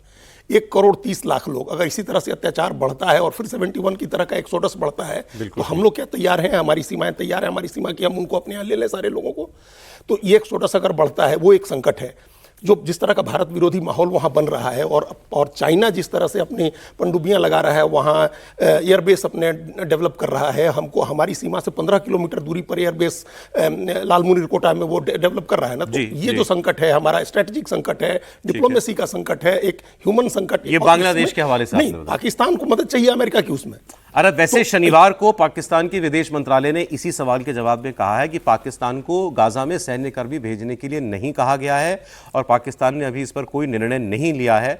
इससे पहले विदेश मंत्री पाकिस्तान के इशाक डार ने कहा था कि जब तक आईएसएफ इंटरनेशनल स्टेबलाइजेशन फोर्स के कार्यक्षेत्र को स्पष्ट नहीं कर दिया जाता कि इसका मैंडेट क्या है, तब तक हम कोई निर्णय नहीं लेंगे। और साथ में यह भी कहा था कि हमास को निरस्त्र करना हमारा काम नहीं है, हमास से हथियार डलवाना ये हमारा काम नहीं, ना हम ये इस काम को करेंगे, हमारा घर जल जाएगा, जल चुका है एक बार। नहीं, देखिए मुझे लगता है कि जब आप किसी चीज़ में आगे बढ़ जाते हैं और वो भी कॉन्ट्रैक्ट जैसी चीज़ों में, तो उससे वापस आना बड़ा मुश्किल होता है। पाकिस्तान इस्लामिक मुल्क है और गाजा में जो हैं वो भी मुसलमान है, क्या पता नहीं था क्या ये साफ साफ दिखता नहीं था कि पूरी की पूरी फिलिस्तीन की लड़ाई को लेकर वो जितने इस्लामिक देश हैं वो बार बार इजराइल के खिलाफ क्या क्या कुछ नहीं कहते रहते थे। आप इस वक्त आपको लगता है कि रणनीतिक तौर पर भारत के खिलाफ हम कुछ बढ़त हासिल कर लेंगे, आपने वहां हस्ताक्षर कर दिए। हमास से लड़ने जाएंगे आप नहीं जाएंगे? अगर वहां एक भी पाकिस्तानी सैनिक उतरेगा तो किसे लड़ने के लिए उतरेगा? जो आईएसएफ बननी है अगर उसका वो हिस्सा होगा तो क्या करने वो वहां जा रहा होगा? और क्या इस्लाम को मानने वाले जो हमास कहता है कि हम असली लड़ाई लड़ रहे हैं, पाकिस्तान जो एक समय कह रहा था कि तुर्की और ईरान और पाकिस्तान यही तीन तो हैं, तो क्या वो जो आसिम मुनीर कह रहे थे तब उनको ध्यान में नहीं था? मुझे लगता है भयानक मुश्किल में वो फंस गए हैं और ये स्थिति अब वहां पहुंच गई जहां अगर गलती से भी पाकिस्तान की सेना वहां गई, उनके सैनिक गए, तो अंदर उनको बड़ा विद्रोह झेलना पड़ेगा। मूल बात मुझे तो लग रहा है कि ट्रंप के पास भी इसका कोई जवाब नहीं है, क्योंकि अभी इनके जो ये स्पेशल एनवॉय है स्टीव विटकॉफ, दुनिया में इस वक्त हर जगह अमेरिका का एक ही दूत है, स्टीव विटकॉफ, क्योंकि वो गोल्फ खेलता है ट्रंप के साथ। तो इन्होंने कहा कि अभी हम अमेरिका, इजिप्ट, कतर और तुर्की, ये लोग इनके रिप्रेजेंटेटिव गाजा में सेकंड पीस प्लान का सेकंड फेज को आगे बढ़ाने के लिए मिले। अब उसमें तमाम तरीके की बातें की गई हैं, सिक्योरिटी की, ट्रेड कैसे होगा, ह्यूमैनिटेरियन एक्सेस कैसे होगी, रीबिल्डिंग ऑफ गाजा कैसे होगी, एजुकेशन और हेल्थ फैसिलिटीज, सब कुछ बता दिया उसमें ये इंटरनेशनल स्टेबलाइजेशन फोर्स का जिक्र तक नहीं है, नाम ही नहीं है कि ऐसी कोई फोर्स बनानी। उसके बिना आप कैसे अगले फेज में जाएंगे जब तक वहां पर हथियार इजराइल मानेगा क्या? हाँ, अगर ये नहीं होगा तो क्या इजराइल मानेगा क्या? ये भी तो संकट है। आसिम मुनीर की अपनी चिंता है, अपने देश में कम नहीं है। बलूचिस्तान में बलोच विद्रोहियों ने एक बार फिर से पाकिस्तान के अस्तित्व को चुनौती दी। आपको जफर एक्सप्रेस याद है ना? जफर एक्सप्रेस में 400 लोगों को बंधक बना लिया था, 20 लोग फिर मारे गए थे। अब इस बार जफर एक्सप्रेस और एक और ट्रेन बोलन एक्सप्रेस, इनको बलोच लिबरेशन फोर्स के लोगों ने निशाना बनाया है। हालांकि ट्रेनों को नुकसान नहीं हुआ, ट्रैक को बहुत नुकसान हुआ। तो ट्रेनें भी पलटी हुई दिख रही हैं इसके अंदर, ये देखिएगा तस्वीर आप। मार्च 2025 की लेकिन इससे याद ताज़ा हो गई जब बलोच विद्रोहियों ने जाफर एक्सप्रेस को हाईजैक किया था। पाकिस्तानी फौज ने इस ट्रेन को फिर आज़ाद कराया था। 400 लोग इसमें थे और कुछ 12 तो सिविलियंस की मौत हुई थी और माना जाता है कि 20 और बलोच विद्रोही और पाकिस्तानी सैनिक मारे गए। हालांकि दावा बहुत बड़ा किया था उस वक्त बलोच लोगों ने कि हमने तो दर्जनों पाकिस्तानी सैनिकों को मारा। लेकिन बात इतनी भर नहीं है कि एक तो आप देखिए कि उनके हौसले कितने बुलंद हैं, दूसरा उनकी कैपेबिलिटी रोज की रोज बढ़ती जा रही है। और इसके बाद ये ट्रैक जब इन्होंने पूरी तरीके से तहस नहस कर दिया है, पूरे बलूचिस्तान का बाकी देश से जो है रेल संपर्क कट गया है। बलूचिस्तान में भी कोई ट्रेन नहीं जा रही है इस हमले के बाद, और वो गाड़ियों से और बसों से तो जाना वहाँ वैसे ही बहुत मुश्किल है। और पाकिस्तान की फौज और पुलिस का झंडा जो रंग जिस गाड़ी का हो उसको तो वो वैसे ही नहीं छोड़ते हैं। इन्होंने एक चेतावनी और जारी की है, अगली उस खबर पर आ जाइए। एक चेतावनी इन्होंने ये जारी की है कि बलोच लिबरेशन फ्रंट की तरफ से ही चीन और अब पश्चिमी देश भी उसमें जोड़ दिए। अभी तक केवल चीन की बातें करते थे, अब कह रहे हैं वेस्टर्न कंट्रीज भी, अगर बलूचिस्तान में निवेश आपने किया तो आपका अंजाम बहुत बुरा होगा। यह धमकी जारी की गई है बीएलएफ के चीफ कमांडर अल्लाह नजर बलोच की तरफ से, और एक खत उन्होंने लिखा है सीधा चीन और वेस्टर्न कंट्रीज दोनों को इसमें लिया गया है निशाने पर, और कहा गया है कि आपके विचार हम सुन रहे हैं इन्वेस्टमेंट के यहाँ पर, तो इस विचार को आप त्याग दीजिए, नहीं तो आपके और आपके लोगों की जान जो है वो खतरे में पड़ सकती है। ये काम बिल्कुल ना कीजिएगा। देखिए, चीन ने तो अपना वन बेल्ट वन रोड का जो प्रोजेक्ट है उसको फिलहाल तो रोक ही दिया है, उस पर काम जो है वो रोक चुका है। बलूचिस्तान के अंदर सबसे ज़्यादा है, बलूचों का मानना है कि यहाँ बहुत सारे मिनरल्स और माइंस के संसाधन है। अमेरिका उसका दोहन करना चाहती है, वेस्टर्न कंपनियां वहां दोहन करना चाहती हैं। पाकिस्तान के सरकार ने उस पर टेंडर भी निकाला था, कई कंपनियों ने उसमें इंटरेस्ट दिया है। बलूचों को यह है कि जब वहां पर यदि वेस्टर्न कंपनियां आ जाएंगी, अमेरिकन कंपनियां आ जाएंगी, तो जो हमारी जो लड़ाई है पाकिस्तान सरकार के खिलाफ, वो हमारी लड़ाई कमजोर हो जाएगी। क्योंकि जब वो आ जाएंगे तो उनकी सहायता करने के लिए उनको रिसोर्स मुहैया कराने या आर्म्स एंड एम्यूनिशन देने में अमेरिका आकर के खड़ी हो जाएगी। इंटरेस्ट जुड़ जाएंगे तो फिर वो चाहेंगे कि हर तरीके से उनको मदद करें, और इसलिए वो चाहते हैं कि इसको प्रियम्प्ट कर दें। भाई लेकिन बलूचों की वजह से आज तक कोई प्रोजेक्ट पनप नहीं पाया वहां। मैं इसलिए कह रहा हूं जो हवाई अड्डा बनाया, इंटरनेशनल हवाई अड्डा ग्वादर में, वहां एक जहाज नहीं उड़ा आज तक वहां से, इन्होंने होने ही नहीं दिया इस बात को। अच्छा, एक और बड़ा खतरा दुनिया पर जो इस वक्त दिखाई दे रहा है, ईरान और इजराइल का युद्ध आपको याद है, उसमें अमेरिका ने भी उनके न्यूक्लियर ठिकानों पर बमबारी की थी। अब खबर यह है कि नेतन्याहू ने ठान लिया है कि अब ईरान ने की जो बची कुची न्यूक्लियर कैपेबिलिटी है, और दूसरा जो सबसे बड़ा खतरा उनको पता लग गया उस युद्ध में कि ईरान के पास बहुत बड़ी मिसाइल कैपेबिलिटी है। उसने ऐसा नहीं था कि उसमें केवल ईरान ही पिटा, उसने नुकसान इजराइल का भी किया। उसके पास मिसाइलें, अच्छी टेक्नोलॉजी की, अच्छी मारक क्षमता की हैं। तो अब नेतन्याहू मिलने वाले हैं ट्रंप से, खबर यह है, और ये चाहते हैं 29 दिसंबर तारीख भी आ रही है कि उस मुलाकात होगी इनकी ट्रंप से, और दोनों देश मिलकर एक बार फिर ईरान पर हमला कर सकते हैं, और उनके न्यूक्लियर ठिकानों पर भी कर सकते हैं, और उनकी मिसाइल ठिकानों पर भी हमला कर सकते हैं। इस पर ईरान के विदेश मंत्री का जवाब आ गया। तो उन्होंने कहा कि याद कर लीजिए, हमने पिछली बार भी अमेरिका को जवाब दिया था, हमने उनके बेस पर कतर में हमला किया था। अब अगर हमारे ऊपर हमला हुआ तो हम नहीं देखेंगे कि ये इस देश में बेस है कि उस देश में अमेरिका का बेस है। अगर अमेरिका शामिल होता है, सीधा अमेरिका को धमकी दी है, हम अमेरिका पे हमला करेंगे। जब पिछली बार इन्होंने कतर में अमेरिकी एयरबेस पर हमला किया था तो लोगों ने, दुनिया ने माना था कि ये फिक्स्ड मैच था, क्योंकि इनको दिखाना था अपने लोगों को कि हमने रिटेलिएट किया, क्योंकि अमेरिका से वो युद्ध नहीं कर सकता। लेकिन इजराइल से उसने पूरी लड़ाई लड़ी थी। क्या ये लड़ाई फिर छिड़ेगी? नहीं, उसी तरह की लड़ाई होगी। अभी इन्होंने कहा ना कि जहां भी लोग होंगे उनके, और उस पूरे इलाके में आपको पता है अभी अमेरिका ने सीरिया पर अटैक किया, सीरिया में बड़ी संख्या में अमेरिकी सैनिक तैनात हैं, इराक में, कतर में है, पूरा बेस उस इलाके में जहां भी अमेरिकी सैनिकों का बेस है वहां अटैक करेगा ईरान, ये उसने डायरेक्ट। और ये हमेशा अमेरिका को यही चिंता रहती है, अमेरिका वहां से बहुत दूर है, 10,000 किलोमीटर, उसको ये खतरा नहीं है कि कोई आकर के अमेरिका में हमला करेगा। अपने बेसेज की चिंता रहती है, जहां उसके हवाई जहाज हैं, लड़ाकू विमान है, सैनिक हैं, वहां अटैक होगा। तो ये एक डर होता है हमेशा अमेरिका को। इस युद्ध की आपको आशंका दिख रही है? बिल्कुल दिख रही है। मिसाइल पर मंथ बना रहा है, बैलिस्टिक मिसाइल ईरान, और ये डर है नेतन्याहू की इतनी ताकत डेवलप कर ली कि 3000 बैलिस्टिक मिसाइल पर डे, और वो अपनी कैपेबिलिटी दर्शा चुका है। बात करते हैं एप्स्टीन फाइल्स की। क्या है एप्स्टीन फाइल्स? सबसे पहले जान लीजिए। एक सेक्स ऑफेंडर, एक अरबपति आदमी अमेरिका में, जिसने एक बहुत बड़ा सेक्स स्कैंडल किया, छोटी उम्र की नाबालिग बच्चियों को जिसने अब्यूज किया, और उसकी आलीशान पार्टियां, इसके अपने कई द्वीप थे, इसकी बड़े बड़े मैंशंस थे, और वहां ये बड़े बड़े लोगों को एंटरटेन करता था। और उसमें दुनिया की नामचीन हस्तियां अब बेनकाब हो रही हैं। ट्रंप का नाम आया इसमें, दुनिया ने शोर मचाया कि ट्रंप का खुद का नाम है एप्स्टीन फाइल्स में। अच्छा, ये व्यक्ति अपने जेल सेल के अंदर मरा हुआ पाया गया, कहा गया कि इसने आत्महत्या कर ली। हालांकि वहां कई लोग ये भी कॉन्स्पिरेसी थ्योरी चलाते हैं कि इसके कारनामों को दबाने के लिए कुछ बड़े लोगों ने शायद इसको मरवा दिया, ऐसा भी कहा जाता है। हालांकि उसको सुसाइड ही माना गया अमेरिका में। तो दबाव जब ट्रंप के ऊपर पड़ा तो पहले तो उन्होंने इनकार करते रहे कि ये क्लासिफाइड डॉक्यूमेंट हम नहीं रिलीज करेंगे, क्योंकि इसकी जांच हुई थी एफबीआई के द्वारा, और उसमें बहुत सारे गवाह मिले थे। गवाहों के बाद बहुत सारी तस्वीरें इसके घरों से मिली थी, वो सारा डेटा क्लासिफाइड था। लेकिन जब दबाव बढ़ा तो ट्रंप ने अपने लोगों से कहा कि इसके लिए एक बिल लाया जाएगा और ये सारे डॉक्यूमेंट्स जो है डीक्लासिफाई किए जाएंगे। ट्रंप ने फिर हस्ताक्षर करके उसको मंजूरी भी दे दी। तो इसका मतलब ट्रंप को यकीन था कि मेरा इसमें कोई गलत तरीके से एंगल नहीं आएगा, आया भी नहीं। अब लोग उस पर भी शोर मचा रहे हैं कि 16 फाइलें कम से कम ऐसी थीं जिनमें माना जा रहा था कि ट्रंप से नाम या चेहरे हो सकते हैं, वो फाइलें नहीं हैं, और ट्रंप से जुड़ी नई तस्वीरें भी नहीं आई। लेकिन अभी आप जिस व्यक्ति को देख रहे हैं, इनको पहचान रहे हैं आप? ये बिल क्लिंटन है। बिल क्लिंटन की एक नहीं 7-8 तस्वीरें हैं इसके अंदर। बिल क्लिंटन स्विमिंग पूल में लड़की के साथ दिखते हैं, वो हॉट टब में लड़कियों के साथ दिखते हैं, वो लड़की के कपड़े पहने दिखते हैं, लड़की के गले में हाथ डाले दिखते हैं, गोद में लड़की को बैठाए दिखते हैं। अब इस पर क्लिंटन की ये तस्वीर आप देखते रहिएगा, क्लिंटन की टीम की तरफ से, पूर्व राष्ट्रपति क्लिंटन की टीम की तरफ से कहा गया कि यह मामला कभी मेरे खिलाफ था ही नहीं, this was not against bill Clinton, ये तो ट्रंप की जांच होनी थी कि ट्रंप इसमें शामिल है कि नहीं है। लेकिन वो इन तस्वीरों पर कोई सफाई दे नहीं पा रहे, क्योंकि दिख तो वो रहे ही हैं।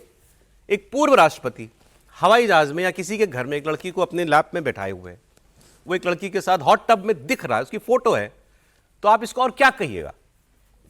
सर क्लिंटन साहब नामचीन, इन मामलों में भी नामचीन आदमी है, मोनिका लेविंस्की व्हाइट हाउस में कर सकते हैं खुलकर सर। अब उनको लिए अब ये फाइल क्या है सर, उनको तो मतलब उन्होंने व्हाइट हाउस का ख्याल नहीं रखा, राष्ट्रपति रहते उन्होंने खुलेआम जो किया दुनिया ने देखा। तो ट्रंप साहब का तो ठीक है, लेकिन जस्टिस डिपार्टमेंट ने कहता है कि 16 फाइलें गायब कर दी 16 फाइलें, और राइटर्स ने रिपोर्ट की है बहुत अच्छी कि 16 फाइलें गायब हो गई। और पूछा गया जस्टिस डिपार्टमेंट से, तो जस्टिस डिपार्टमेंट ने कहा कि अब हम पता कर रहे हैं इस बात को। 2 लाख से ज्यादा दस्तावेज जारी हुए, अभी कई और जारी होने वाले। ये जेफरी एप्स्टीन है, हाँ एप्स्टीन है। और मुझे लग रहा है कि इसमें अब ट्रंप साहब का कोई बहुत ज्यादा, जिस तरीके से होल्ला मचा था, तो ट्रंप साहब का कोई बहुत ज्यादा नहीं आने वाला। अगर पहले इसमें नहीं आया है तो मुझे लगता है कि बाकी ट्रंप को ये बताया गया होगा कि आपको या तो कि हम आपको बचा लेंगे या आप नहीं हो, व्हाटएवर। तभी तो उन्होंने मंजूरी दी उसको। नहीं, मंजूरी ही तभी दी। बहुत सारे ऐसे फाइल्स थे, सारे फाइल्स नहीं निकले हैं, और अभी उसमें भी रिस्ट्रिक्टेड फाइल्स निकले हैं, फाइल्स को रिजेक्ट किया जा रहा है। इसमें नाम बता दें, बिल क्लिंटन की तो तस्वीरें दिख ही रही हैं, नोम चॉम्स्की का है, नोम चॉम्स्की का है, बहुत बड़े विचारक हैं वहां के नोम चॉम्स्की।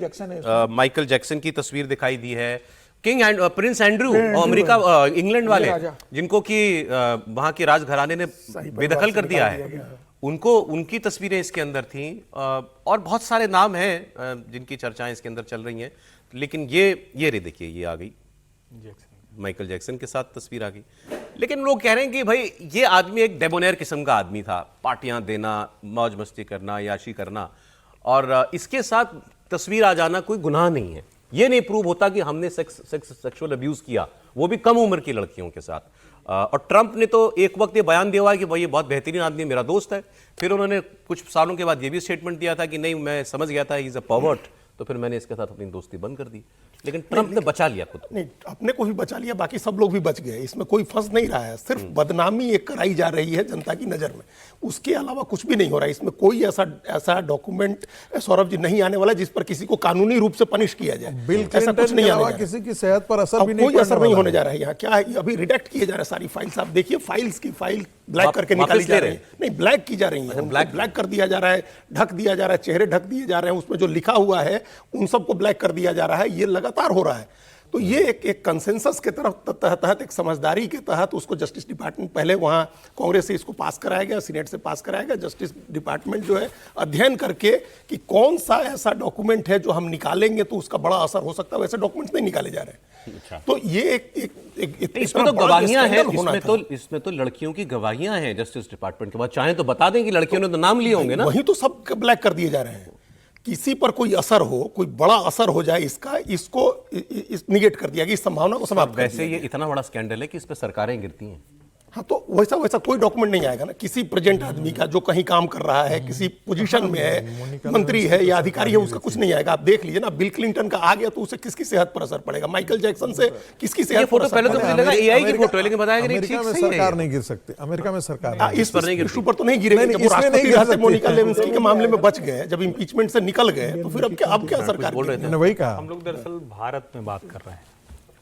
जब पहली बार डोनाल्ड ट्रंप राष्ट्रपति के चुनाव में खड़े हुए थे, तो ये तो उसका शतांश भी नहीं है जैसे वीडियो और फोटो जारी किया गया, जैसे बयान थे उनके। हाँ, नहीं बयान छोड़िए, जैसे वीडियो मतलब इसको साफ साफ कहें, न्यूड वीडियोज डोनाल्ड ट्रंप के जारी हुए थे, चित्र जारी हुए थे, कम उम्र की लड़कियां बड़ी उम्र की लड़कियों के साथ जारी हुए थे। डोनाल्ड ट्रंप ऐसे व्यक्ति हैं जो कई मामलों में सेटलमेंट के लिए कोर्ट के चक्कर लगाते रहे। इस सब के बीच जब आप ये सब जारी होता हुआ देखते हैं तो हम भारत के लोगों के लिए चौंकाने वाला दिखता है। अमेरिका में इसकी कोई ऐसी चर्चा नहीं। असली बात क्या है, क्या डोनाल्ड ट्रंप या कोई भी ऑफिस में रहते हुए अमेरिका के हितों के साथ कोई समझौता किया?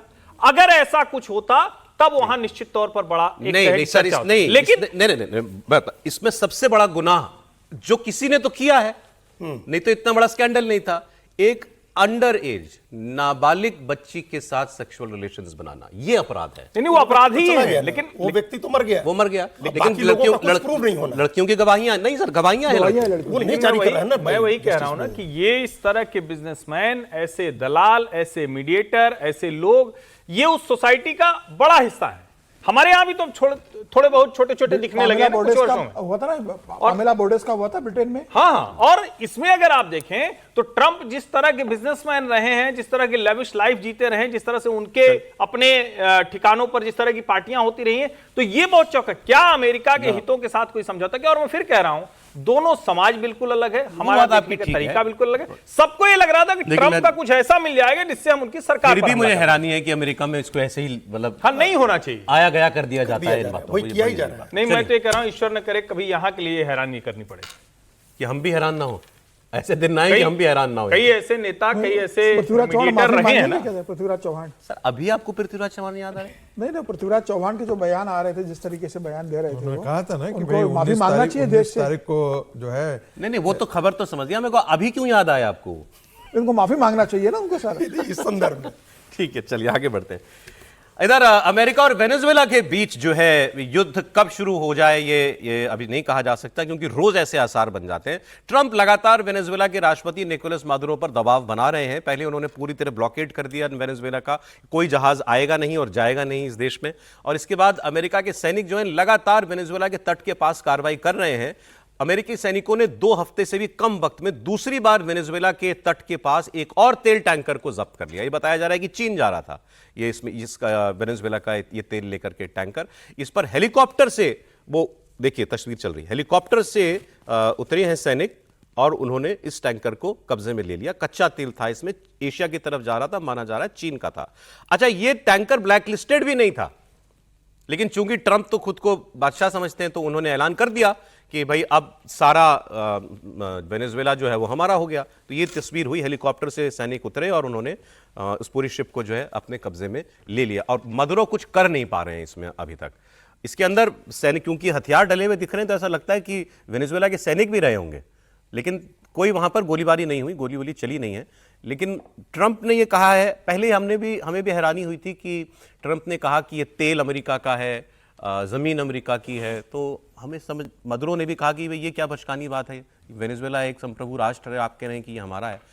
एक्चुअली अब पता ये चल रहा है कि कुछ वर्षों पहले तक अमेरिका की ऑयल कंपनीज बहुत बड़ा व्यवसाय करती थी वेनेजुएला में, और निकोलस मादुरो और इनके जो गुरु थे, उनका नाम मैं भूल रहा हूं, ये एक्चुअली 2 डिक्टेटर्स की चेन चली आ रही है कई वर्षों से। इन्होंने वो अमेरिकी इंटरेस्ट सब बंद कर दिए और सारी कंपनियों को बेदखल कर दिया। तो जाहिर है उन कंपनियों की बहुत अरबों रुपए की इन्वेस्टमेंट थी। तो ट्रंप उस लिहाज से कहते हैं कि ये हमारा है और हमारा अरबों रुपया इन लोगों ने लूट लिया, नुकसान कर दिया। तो अब वो उसकी भरपाई करना चाहते हैं और उस बहाने दुनिया का सबसे बड़ा तेल भंडार वो उनको मिल जाएगा। सर देखिए, कायदे से तो ये जो जहाज जा रही थी वो इंटरनेशनल वाटर से गुजर रहे थे, और इंटरनेशनल वाटर में आपको किसी भी देश को हस्तक्षेप करने का अधिकार नहीं है। लेकिन अमेरिका तो अमेरिका है, उसने पहले ग्राउंड बनाया। कहा जाता है ना, कुत्ते को पहले पागल डिक्लेयर करो, उसके बाद गोली मार दो। वही स्थिति वेनेजुएला के साथ है। वो किसी भी तरीके से वहाँ पर तख्ता पलट करना चाहते हैं, रिसोर्सेज को हथियाना चाहते हैं, ताकि जो उनका व्यापार चल रहा है उसको, वो जो ऑयल पर है, ऑयल रिजर्व को कम से कम वो कंट्रोल कर सके वेनेजुएला को। यही मूल कारण है जिसका जिक्र आपने भी किया और हम लोग कई दिनों से इस मुद्दे पर कर रहे हैं। अब रूस यूक्रेन युद्ध में एक नया एंगल वो आपको बताते हैं, और खबर पहली नजर में आपको छोटी लगेगी, लेकिन फिर हम लोग बताएंगे कि इसकी अहमियत क्या है। देखिए, रूस और यूक्रेन के बीच शांति वार्ता अमेरिका करवा रहा है, और यूरोप यह आरोप लगाता है कि आज यूक्रेन कल हम। यूक्रेन के राष्ट्रपति ज़ेलेंस्की भी यही कहते हैं कि आज मेरे घर में घुसा है रूस, कल को तुम्हारे घर में घुसेगा, तैयार रहना। तो ये डर दिखाते हैं वो। और ये भी खबरें लगातार आ रही हैं कैसे रूस ने जंगी तैयारियां करना शुरू कर दिया है। सैनिकों की भर्ती कई देशों ने शुरू कर दी है, अपना डिफेंस एक्सपेंडिचर, डिफेंस बजट जो है बहुत बढ़ा दिया है। ये सारी बातें वहां पर की जा रही हैं। अब इसमें अमेरिका ने अभी तक यूरोप और रूस को लेकर के कुछ नहीं बोला था। इनफैक्ट ट्रंप तो ये चाहते थे कि इस पूरी बातचीत में यूरोप आए ही ना, मैं ही इनकी दोनों की किसी तरीके से शांति करवा दूं। इनकी जो national security director of national intelligence हैं तुलसी गबार्ड, उनका एक बड़ा महत्वपूर्ण स्टेटमेंट आया है। उन्होंने कहा है कि कुछ डीप स्टेट वॉर मोंगर्स और प्रोपेगेंडा मीडिया है जो कि जिनको ये शांति होती हुई अच्छी नहीं लग रही है, और जो ये अफवाह उड़ा रहे हैं कि अमेरिका की इंटेलिजेंस का असेसमेंट ये है कि रूस, पुतिन वो यूरोप के देशों पे हमला करेंगे। ये खबर उड़ाई गई कि अमेरिका ये मानता है और उसकी इंटेलिजेंस रिपोर्ट है कि पुतिन हमला करेंगे यूरोप पर। तो इन्होंने कहा ऐसा बिल्कुल नहीं है, बल्कि उल्टा हमारी इंटेलिजेंस रिपोर्ट अमेरिका की ये कहती है कि पुतिन के पास इतनी ताकत ही नहीं है कि वो यूरोप पर हमला करने का सोचें। नहीं, देखिए ये अब तुलसी गवाड़ को डिफेंड करना है राष्ट्रपति ट्रंप को, लेकिन जो राष्ट्रपति ट्रंप ने रूस यूक्रेन का जो पीस प्लान बनाया है वो इतना खराब है कि कोई भी संप्रभु राष्ट्र उसको स्वीकार नहीं कर सकता। वो इतना बुरा है, जैसे अभी इसके पहले भी परसों ही कहा था पुतिन ने कि हम शांति समझौते के लिए तैयार हैं, हमारी सुरक्षा की गारंटी हो। उस पीस प्लान में पता है आपको क्या है? पीस प्लान में सबसे पहली बात जो ट्रंप ने कही है कि रूस ने जो कब्जा कर लिया डोनेट्स्क का इलाका या लुहांस्क का इलाका, जो रूसी बोलने वाले लोगों का इलाका है, वो रूस का हो जाएगा, वो यूक्रेन को छोड़ना होगा। वो ऑलरेडी क्रीमिया छोड़ चुका है, 2014 में क्रीमिया कब्जा कर लिया था रूस ने। अब डोनेट्स्क और लुहांस्क कब्जा कर लिया, अब छोड़ दें, फिर आगे कोई और वो कहे कि हम कब्जा कर सकते हैं, ये तो रास्ता खुला हुआ है। आप कह रहे हैं कि वो छोड़ दीजिए। दूसरी बात यह है कि रूस की सुरक्षा की गारंटी तब होगी जब यूक्रेन अपने सैनिकों की संख्या कम करेगा। यूक्रेन अपने सैनिक 25% घटाए, इतनी छोटी सेना है उसमें 25% घटाइए, आप आर्म्स के प्रोक्योरमेंट कम करिए। और ये उसमें एक शर्त है उस पीस जो 25 पॉइंट का पीस प्लान है ट्रंप का, कि आप किसी स्थिति में यूक्रेन नाटो का मेंबर नहीं बनेगा। तो ये तमाम चीजें आप कर दीजिए और उसके बाद आप कह रहे हैं कि यूक्रेन स्वीकार कर ले। कैसे स्वीकार कर ले यूक्रेन?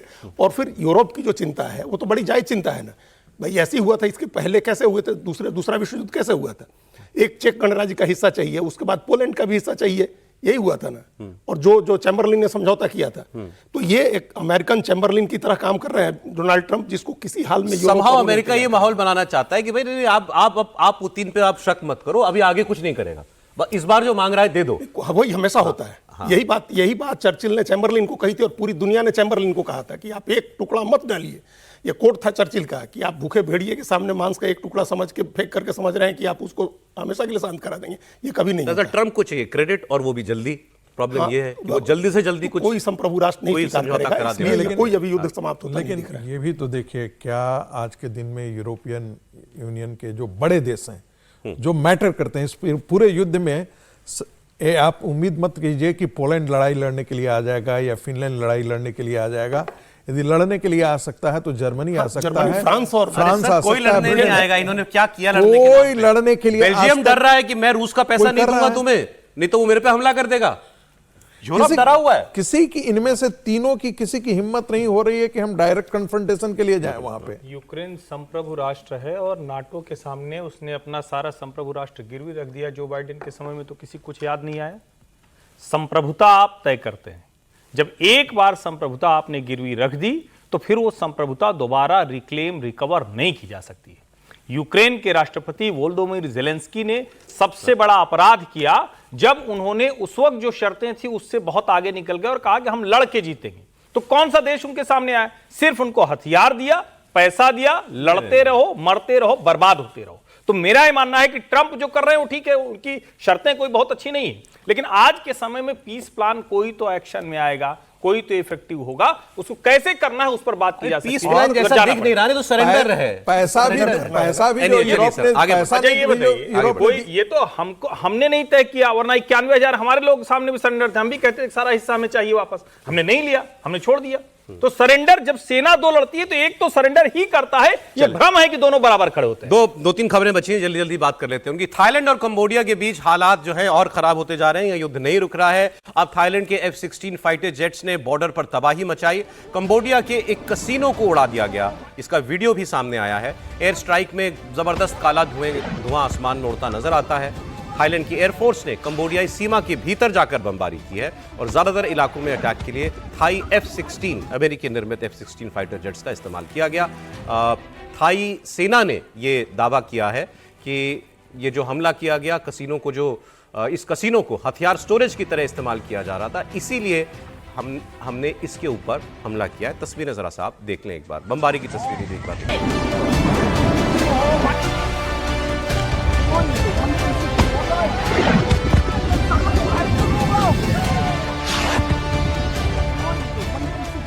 अब चलिए बस इससे इतना ही समझने की कोशिश कीजिए कि ये तो कोई इतनी बड़ी मिलिट्री ताकतें नहीं है दोनों देश, और ऐसा कोई लड़ भी नहीं रहे, बहुत शिद्दत से लड़ रहे हो, पूरी जंग हो गई। लेकिन अब एक चीज है ना, ये तस्वीर देख करके अंदाजा लगाइए रूस यूक्रेन की युद्ध में क्या होता होगा। ट्रंप की जगह मीडिएट करने कौन आगे है? चाइना। इसमें मीडिएट कर रहे हैं, अनवर इब्राहिम भी कर रहे हैं, मलेशिया भी कर रहा है, क्योंकि Anwar Ibrahim south eastern countries F-16 इस्तेमाल मत करो थाईलैंड को, उसके बाद वो F-16 इस्तेमाल कर रहे हैं। अगली खबर पे आ जाइए, ये खबर मुझे आज दिखी है, मुझे बड़ा दुख भी हुआ, लेकिन मुझे लगा इस पर बात करनी चाहिए। न्यूजीलैंड में जो सिख समुदाय के लोग रहते हैं, वहीं के नागरिक हैं, वो एक नगर कीर्तन निकाल रहे थे और वहां पर कुछ स्थानीय लोगों ने उनका विरोध किया। ये जो है उनका स्थानीय जो जनजातीय डांस होता है ना, वाका या समझो उसका नाम है, हका, तो वो करने लगे उनके सामने आकर के। ये आप देखिए, और इनकी टी शर्ट्स पर लिखा था कीवीज फर्स्ट, लिखा हुआ था, बैनर हाथ में लिए हुए थे कि this is New Zealand not India, ये न्यूजीलैंड है, भारत नहीं है, न्यूजीलैंड को न्यूजीलैंड ही रहने दो, ये हमारी ज़मीन है, यही हमारा स्टैंड है। ये बैनर वो लगा रहे थे और बाद में पता चला कि ये वहाँ की एक पावरफुल क्रिश्चियन लीडर, वाली पादरी बल्कि इनफैक्ट, उससे जुड़े हुए लोग थे जिन्होंने ये प्रोटेस्ट किया। तो इसमें धार्मिक एंगल है कि ये क्रिश्चियन सोवरेनिटी चाहते हैं, वहाँ सिख समाज अपना नगर कीर्तन, सिख समाज जहाँ भी है दुनिया में वो नगर कीर्तन करता ही है, और उसमें ऐसा कुछ होता नहीं, वो तो क्या भजन गाए जाते हैं उसके अंदर। इनका ऑब्जेक्शन ये था कि उन्होंने हथियार लिए हुए थे। अब उनको नहीं मालूम कि कटार हथियार है या धार्मिक चिन्ह है, इनको उससे प्रॉब्लम था कि हथियार लेकर के आप जो है नगर कीर्तन निकालते हैं, तो ये उन्होंने ऑब्जेक्ट किया। लेकिन ये हम सबके लिए एक सोचने वाली बात है, हम सबके जान पहचान में कहीं ना कहीं कोई परिवार या कोई व्यक्ति बाहर रहता है। अब आप देखिए आयरलैंड में आवाज उठने लगी, इंडियंस बहुत बड़ी तादाद में वहां पर है, वहां कभी कभी खबरें आ जाती हैं कि लोग कुछ हमला कर देते हैं। अभी आप बता रहे थे मैं कि ऑस्ट्रेलिया में ऐसा होने लगा है। न्यूजीलैंड से ये ऐसी पहली घटना आई है। तो इसमें हमारे लिए कोई सबक है क्या कि हम बतौर भारतीय जब किसी और सभ्यता में, किसी और देश में जाकर रहने लगे, तो क्या हमारे बर्ताव में कुछ गलत हो रहा है? क्या हमें कुछ सुधारना है या वो लोग कट्टरपन दिखा रहे हैं? नहीं, बिल्कुल नहीं है उसका। देखिए मजेदार बात है, इस चीज को समझिए। सेकेंड वर्ल्ड वॉर के पहले वो एशिया के और अफ्रीका के देशों को कॉलोनाइज करके अपनी सरकारें वहां चला रहे थे। उस देश में सेकुलरिज्म का नारा उनके लिए महत्वपूर्ण था। यदि वो सेकुलरिज्म का नारा नहीं देखते तो उनको जो इंडिजिनस कम्युनिटी है या देश के लोग हैं उनको पीट करके मार डालते। भारत के अंदर उनके लिए मजबूरी थी ये चीजें। लेकिन अब जाकर के जब सेकेंड वर्ल्ड वॉर के बाद जो माइग्रेशन जब हुआ है, चाहे वो यूरोप से या यूरोप के अंदर और अमेरिका के अंदर, न्यूजीलैंड के अंदर, ऑस्ट्रेलिया के अंदर, कहां से हो रहा है? अफ्रीकन कंट्रीज से हो रहा है, एशिया के कंट्रीज से हो रहा है। और वहां पर ये कौन लोग जा रहे हैं? पहले तो ये लोग मजदूर जाते थे, वो जो फर्स्ट माइग्रेशन वगैरह हुआ था। अब जो आ रहे हैं वो संपन्न लोग जा रहे हैं, और संपन्न लोग जा रहे हैं तो उनके प्रति भी एक चिढ़ तो है ही। और डायस्पोरा जो है, इंडियन डायस्पोरा जो है, वो बहुत मजबूत होते जा रहा है। हम तो इंडियन डायस्पोरा सबसे सभ्यशाली माना जाता है। महत्वपूर्ण बात यह है कि वो दुनिया भर में क्रिश्चियनाइजेशन का कोलोनाइजेशन कर रहे हैं। और जब उड़ीसा के अंदर इस प्रकार की बातें हुई थी तो बड़ा परेशानी था। न्यूजीलैंड का ही होता ना। लेकिन इसमें एक अच्छी बात मैं जरूर बताऊंगा, समय नहीं रहेगा, समय छोटा सा कमेंट करूंगा। इस सब के बावजूद ये उकसावा ही था, वहां मौजूद सिख समुदाय के किसी व्यक्ति ने जबान से भी जवाब नहीं कहीं नहीं किया है। चुपचाप खड़े रहे, उनका ये देखते सौरभ जी फीजी में सत्ता बदल दिया। इंडिया फोबिया भी, हिंदू फोबिया भी, और ये प्रवासियों का विरोध के नाम पर हो रहा है। प्रवासियों के विरोध के नाम पर हो रहा है। हिंदुओं का विरोध या इंडिया का विरोध। लेकिन इसके पीछे इकोनॉमिक रीजंस हैं कि आप जाते हैं तो उनकी नौकरियां या उनके व्यवसाय लेते हैं, या धार्मिक कारण है? नहीं, धार्मिक कारण नहीं, सबसे ज्यादा इनको लग रहा है इकोनॉमिक। वहां पर जो सरदार या पंजाबी गए वो जमीनें खरीद रहे हैं, एग्रीकल्चर लैंड खरीद कर वहां खेती कर रहे हैं। उनको ये लग रहा है कि हमारे एग्रीकल्चर पर पूरा इंडियन लोग आके कब्जा कर रहे हैं, तो उसका ये विरोध कर रहे हैं।